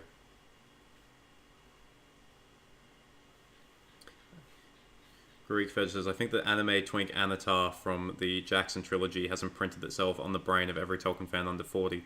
Is that like the one with dark hair? Oh no, it's like nah, it's the one with like light hair that appears very briefly in one of like the deleted scenes. Yeah, that would have been interesting. So much, as much you can do with makeup to de-age or to age or de-age people. So maybe Meteor Man is indeed Sauron in an old and stretched form, recovers his strength and becomes younger Anatar. Maybe, but kind of off topic, but have you heard the song Now and For Always from the Lord of the Rings musical? I feel it is one of the best additions in the Tolkien story. I haven't, unfortunately. I might have to look at that later. And I mean, later, maybe tomorrow. Do you want another look at our good friend Elrond? Oh, it's lovely. If you want, this is an interesting one. If you want some comparison pictures, these were the very first pictures released of the Fellowship of the Ring. So we got Gandalf, we got Merry smoking a pipe, and then we got the Hobbit boy band.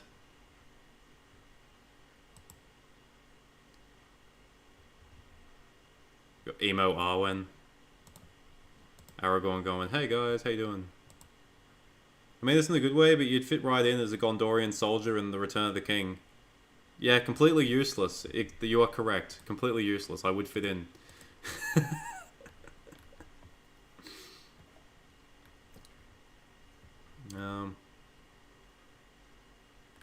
Hobbits and sync with nature. This is interesting. Leon Wadham was one of the first casting announcements, but we still haven't had his character confirmed yet. Could he be the secret Sauron? Let's see what the comments have to say. These people are smarter than me. Wasn't he supposed to play Finrod?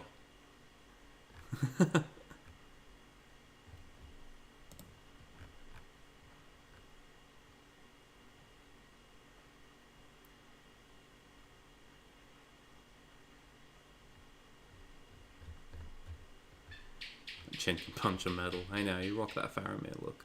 My hair isn't red enough. I think that's it, guys. It's been really fun, but no, it would be the one that killed the orc with a spear. Yeah, that's in the scene when they break the gate, isn't it? He's like the one. You do kind of look like Peter Jackson. Oh no, that's.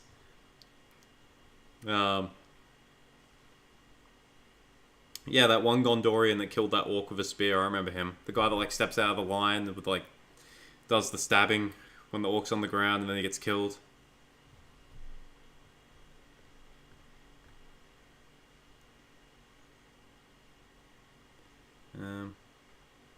Say Angbang again. Angbang. For real though, if you're in for a good time, look up some Angbang pictures. I'm not gonna do it on I'm not gonna do it on stream, but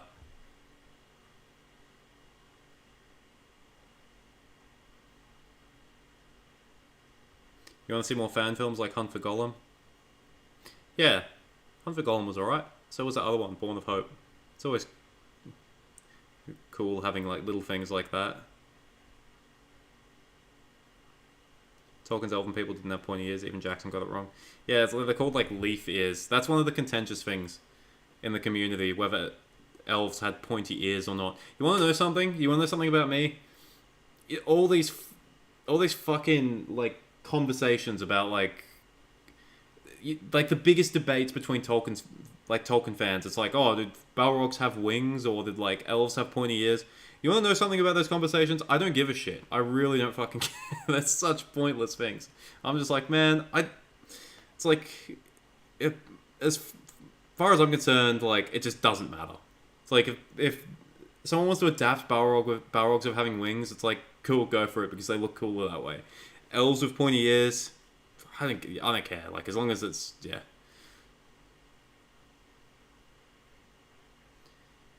Philip Neal, it might just go to the revenue of the video. So, we'll see how it goes. But thank you anyway. I really appreciate that. It's very nice of you.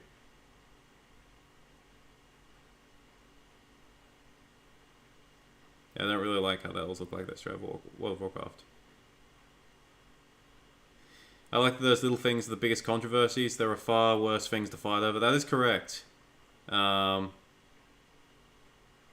Like, yeah, we could definitely be fighting over much bigger things, but, you know, I go on Tolkien fans a lot, and you might see me posting on our Tolkien fans every now and then. You'll know because I've got Darth Gandalf in my flare, but damn, some of the questions that get asked in that, it's just like for the 50th time, it's like did Balrogs have wings? It's like, no, not this again. I gotta get more coke somehow. I think I'm out. Oh no, I've got a little bit left.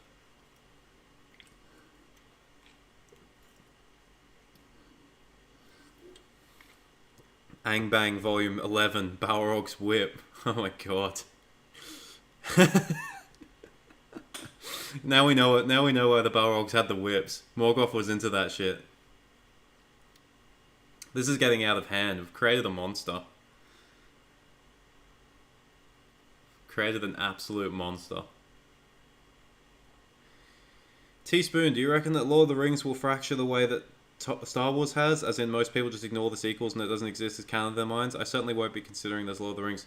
Teaspoon, we won't have that problem because it's a separate canon. What Tolkien wrote is canon and nothing else is. The films exist in their own separate canon, and it's the same. It's going to be the same with this TV series, so we won't have the same problem that Star Wars has, where you have a lot of fans who still might hold on to that extended universe stuff. So, what was going on in Morgoth's dungeons? Unspeakable perversions. Yeah, you know what? Huron actually got the lucky way out when he was put on top of that chair to watch his family die. He doesn't want to know what was going on inside those dungeons.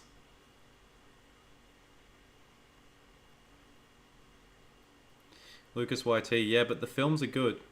I mean, the thing is with Peter Jackson's films is you will still find people that dislike them. I think they're really good films, but they definitely fuck shit up in the films as well.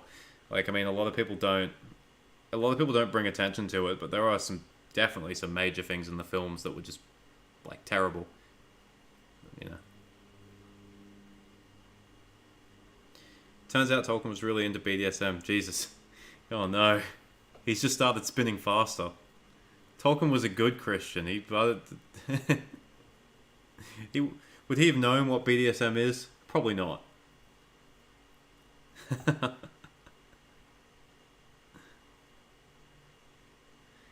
And not perfect by far, but the best we're ever going to get? Probably. It was a really kind of, it was one of those, like, once-in-a-century sort of things. It's sort of where almost everything came out perfect, and it's,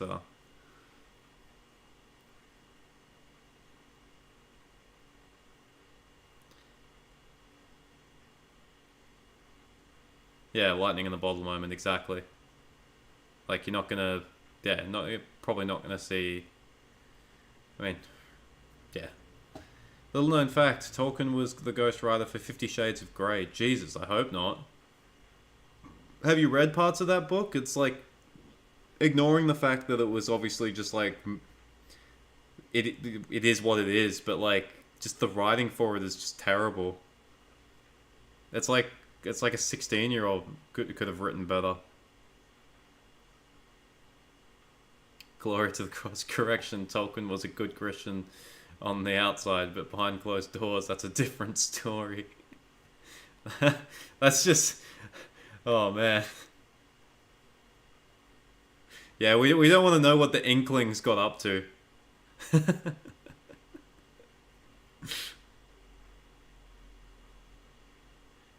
we, we don't want to know the true story of how Tolkien converted C.S. Lewis to Christianity.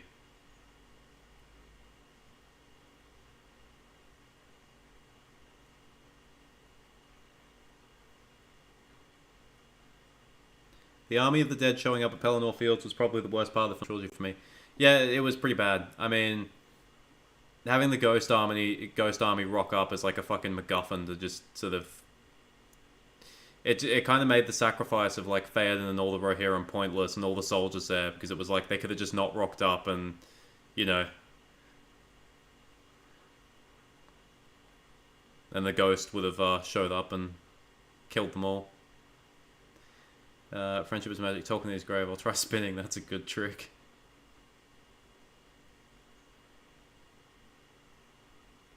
I think the series can be better than the Hobbit movies, both on their own and as adaptations, and we've survived those just fine. Yeah, look, I mean... I think if the Hobbit films were... I think if the Hobbit films didn't come out after Lord of the Rings, I don't think they would have been seen as that bad. I think the thing is just like... With the Hobbit films, is that we had already seen what Peter Jackson was capable of, and we'd already seen what a like film trilogy in Middle Earth was capable of, and I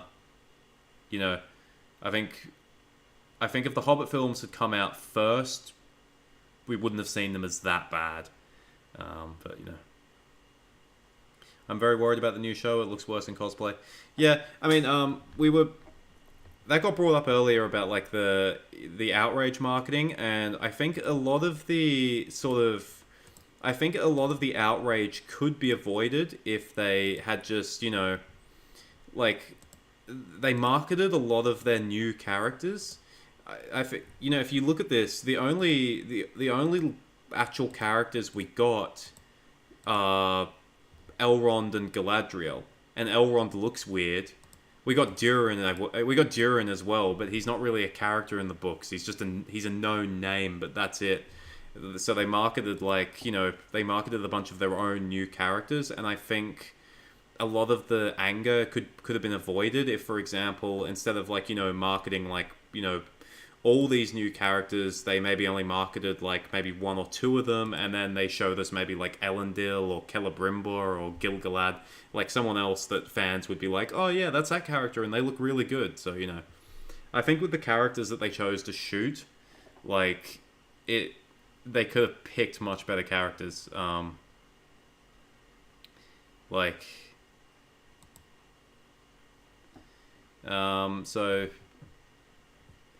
the Ghost Army felt like some Sam Raimi moment. Boromir was a true hero in Lord of the Rings. Changed my mind. He was a hero, but what about the rest? Even Gimli acknowledges the Ghost Army MacGuffin. Always pissed me off when I was a kid that they did not take the Ghost Army to Mount Doom. Yeah, I mean the thing is, I guess with that is what if the King of the Oathbreakers just got the shits and decided, you know what, I'm just gonna kill everyone then. I'll stay a ghost forever. I'll just kill everyone. The movie not having all those great stories. Yeah, that would be great. For the Blackadder would be a hunter in Harad and show more of the Rune Society. We still might see more of Harad, Raphael, Gustavo. I'd always been down for just an entire movie of hobbits doing hobbit things in the Shire. I mean, I don't know. There's probably some country town and some fucking rural shire in England where you can still find that stuff, eh? Just add some chavs in and it'd be about the same.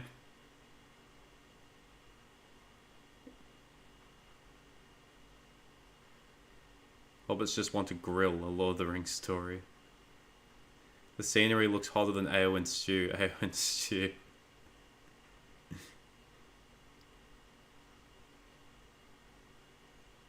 Yeah, I think I think you're right, Raphael. I think Ismael Cruz Cordoba's character could have been he could have been like a Haradrim prince or something, or an important Haradrim, and that he would have like fit that definitely.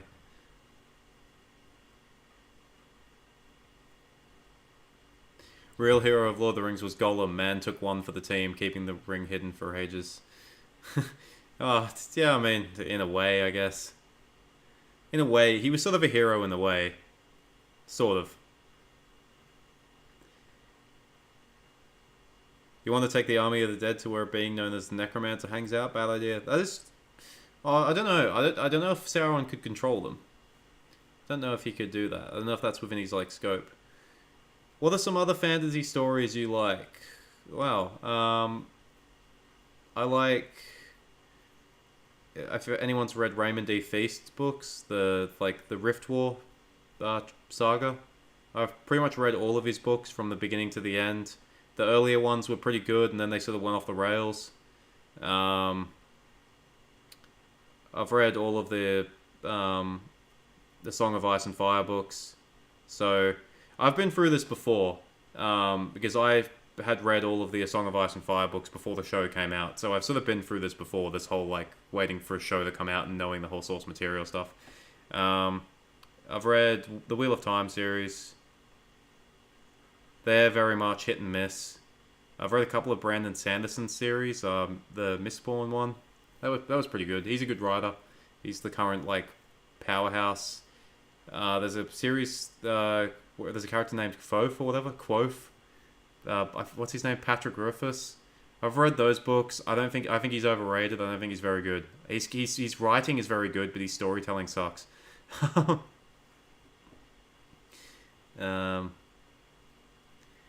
Gondorian Kinstrife would be the best trilogy. Yeah, it wouldn't be bad. I mean, I don't think you'd fit a trilogy in it, but it'd be an interesting, like... everyone's so focused on the show. Everyone's so focused on the Amazon series that everyone's forgotten that there's, like, an animated series coming out about, like, the Long Winter or whatever. Was it the Long Winter or the Fell Winter? I think the one, like, with the Rohirrim and the Dunlendings and, like, Helm Hammerhand and stuff. There's an animated series coming out about that, I believe, which is going to be interesting because... There's a complaint pertinent to what has been happening in current entertainment, pleasing the woke and replacing good scripts, well-written characters, lore, etc.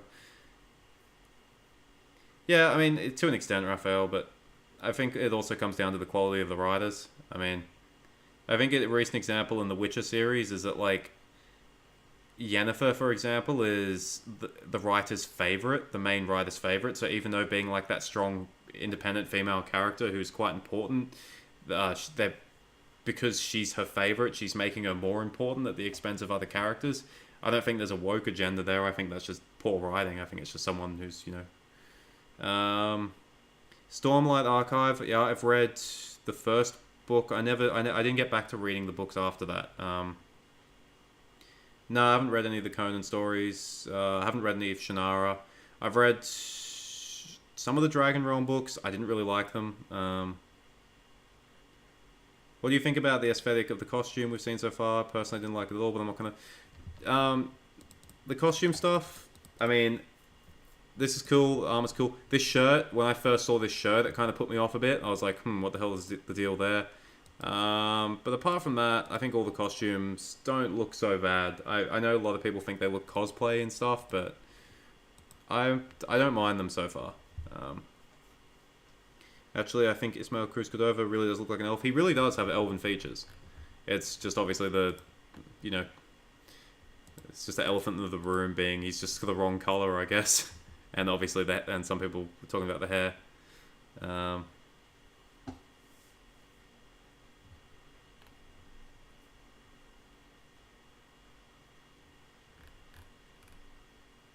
long have we gone for? 2.5 hours. Damn. You guys are keeping it interesting. I've pretty much run out of stuff to talk about, and you guys just keep firing in the good stuff in chat. You guys are carrying this.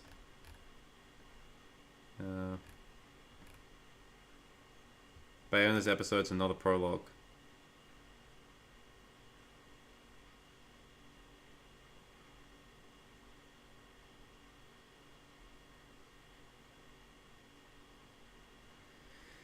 Off topic, this chat, all those other chats I visited the other days are overrun with all these toxic anti-work comments to make a discussion almost impossible. Thanks for all that. Yeah, the chat's been good. You guys are great. And I mean, I knew that about you guys. I mean, you know, I already did a video on Amazon's Lord of the Rings a while ago, and everyone was very sort of, everyone's temperament was good in the comments, and you know, I think that's what we need to have, like, just realistic discussions about this, where we're not, you know, just accusing each other of being racist or accusing each other of being like woke leftists or something. Like, I mean, you know, we can. That's what this was about, you know, like,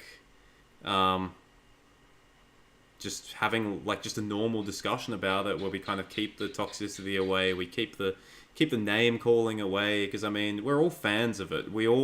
Ultimately we are all fans of this thing, and we might have different ways of approaching it. We might have different levels of what we find acceptable, but I mean, we're all, you know, we all want, deep down, I think we all want it to be good. I think even someone who hates like the casting so far, and you know, I think deep down everyone wants it to be good. Like,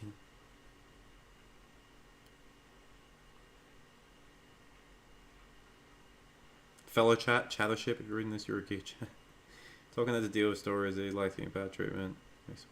Essays, Beauty and Twee. So what you're saying is that Tolkien wouldn't like Twink Anatar. Thank you, Darth Gandalf, for not calling us Nazis. Ah, man. Nazi gets thrown around too much nowadays. You can't throw, if you throw around words like that too much, you kind of, you water them down.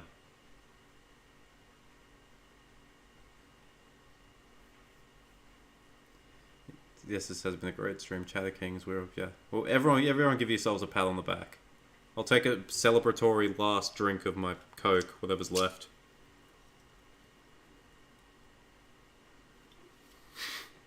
Now it's completely empty. There's nothing left. No, but thanks, guys. This has been fun. I'm probably going to call it here. Because it's it's 1:10 in the morning here. So it's quite late. Oh, you guys keep asking stuff. Is it really empty? Not really. I've just not as empty as I would have liked. Clearly. No, but for real, I'm gonna have to do this more often. It's we'll do like an Angbang themed stream next time. So go get another Coke. I'm not getting another Coke at 1:10 in the morning. That is a new channel meme. My never-ending can of Coke. I'm not that big a fan of Coke, guys. I'm really not. I'm normally just a water guy. Is it Friday night or Saturday night there? It's Friday night.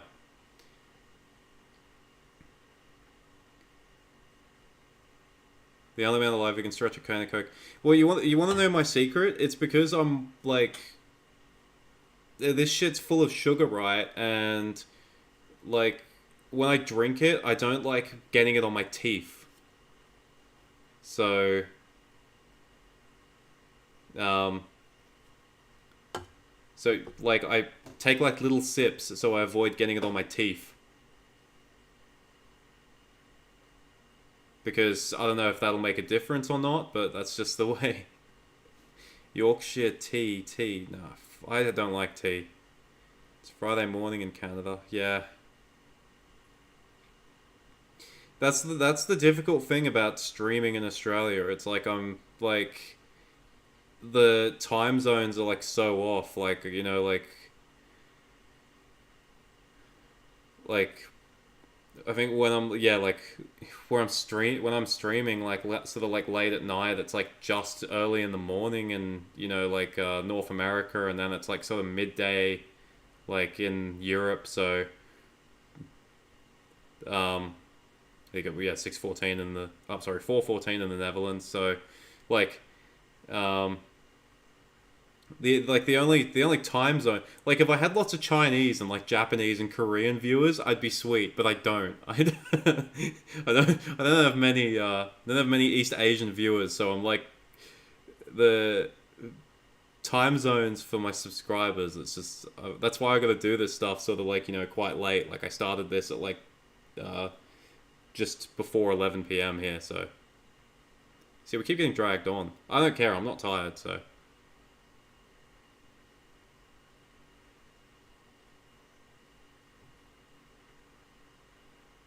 All right, let's all move to East Asia. The problem is you live in the Western country that's situated in the Pacific. That is that is true. There are some. See, that's it's like the one issue. It's like the one major issue with living in Australia. It's like we're so fucking far away from everyone. The only ones that are close by are New Zealand, and like who wants to go there? And the Ang Gang.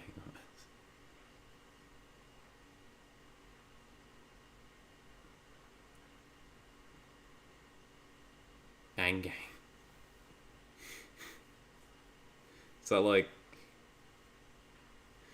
Morgoth's like hip hop crew, the Ang Gang? The Iron Gang. It's where Lord of the Rings was filmed. It is. That is, New Zealand was where Lord of the Rings was filmed. I've been to some of the places they filmed. I've been to where they filmed Isengard. Um, I've done white water rafting at the Fort of Bruinen.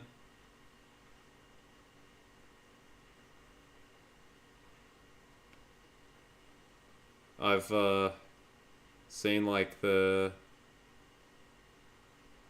they filmed a lot of Rohan. Honestly, I'm not upset that they moved production away from New Zealand. To be honest, like having been through a lot of New Zealand, like a lot of it does look, I guess you could say, very Middle Earth-esque. But I feel like a lot of Europe looks more Middle Earth-esque. Like so.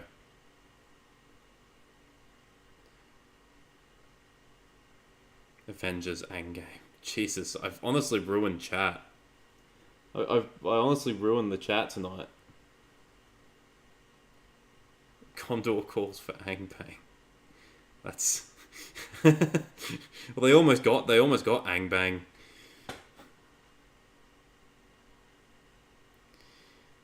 Do I have a medieval armor set? I have one and I love to scare my neighbors all the time. I don't. I have a samurai sword and I have like a dagger that I got from the Czech Republic, and I think if I tried to scare my neighbors with those, they would call the police. So the problem with Europe is that it has very little undeveloped land left. That's true. Are my ancestors British prisoners shuffled to Australia? So no, I'm actually so I don't have any British ancestors. I'm full Eastern European and Iranian, so no British ancestors. They were not convicts.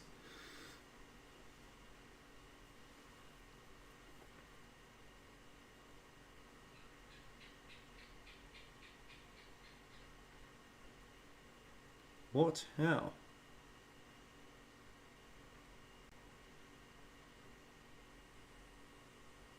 Since Australia is clearly Nandungatheb, have you ever had to fight off spawns of Mongolian? Yeah, we have. If you've seen pictures of huntsmen, the spiders known as huntsmen, they can grow to like massive sizes, like bigger than your hand, and they are they don't have webs though, so that's nice. But there's been a couple of them in this garage where I am. There's been some very big ones. They're chill though. They move very quick, but they're chill. Iranian dude is a Wainwrighter. Yeah, I'm like the whitest. Whitest Iranian ever. I... Freaking pale Iranian with blue eyes. Do you speak Iranian? No, but my mum does, and my grandmother does. So, yeah, no, I'm not one of the Dunedain. I'm like yeah, I'm an Easterling. I'm like an Easterling spy.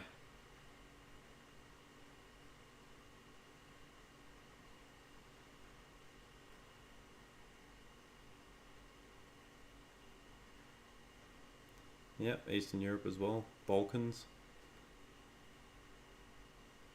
It's,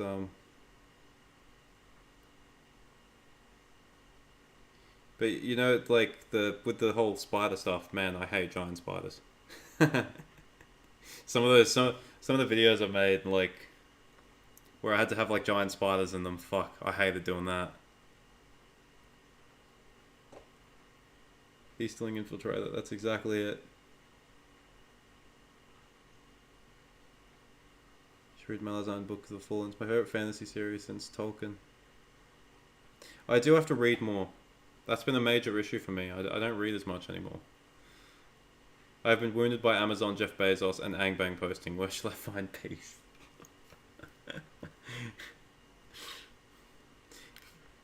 Yeah, the final meme of the night. We'll get Jeff Bezos and the Angbang. He's the third Dark Lord. Jeff Bezos, the third Dark Lord, joins the Angbang with Sauron and Morgoth. In his cowboy hat and his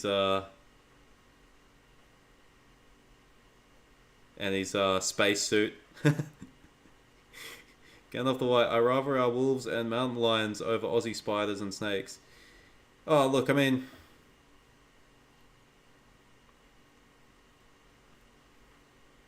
you're gonna start a Discord so I can Photoshop you drinking a Coke and eating Shihai tacos and Angbang. No, that's too cursed.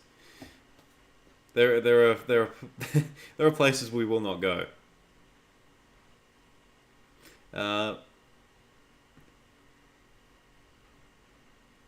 I rather our wolves and mountain lions over Aussie spiders. Yeah, I read that one. Yeah, no, wolves and mountain lions. I mean, I guess you have to go out looking for them, whereas spiders and snakes can just be like in your room or in your backyard. But I mean, like the thing is, like if I'm out in the wilderness and there's like a pack of wolves, like I don't know, like what do you do? Do you like run away or try and fight them off? Like whereas it's a spider or a snake, you can just walk away. It's easy.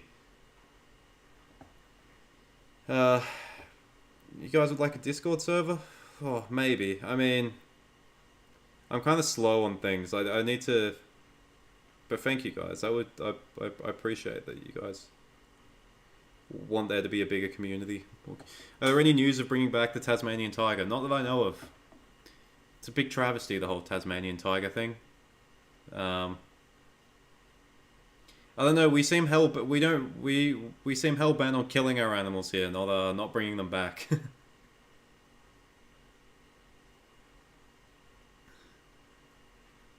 Discord was created by Melkor, though. That's a good. That's a good one. I'm I'm impressed with that one.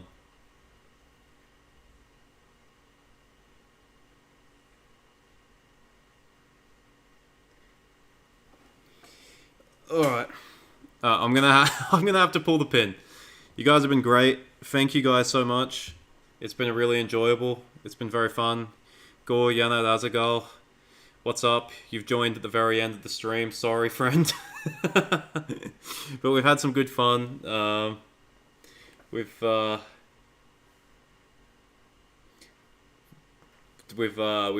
a lot. A lot of it bad. A lot of it very bad. Alright. Cheers, guys. Have a good day. Have a good night.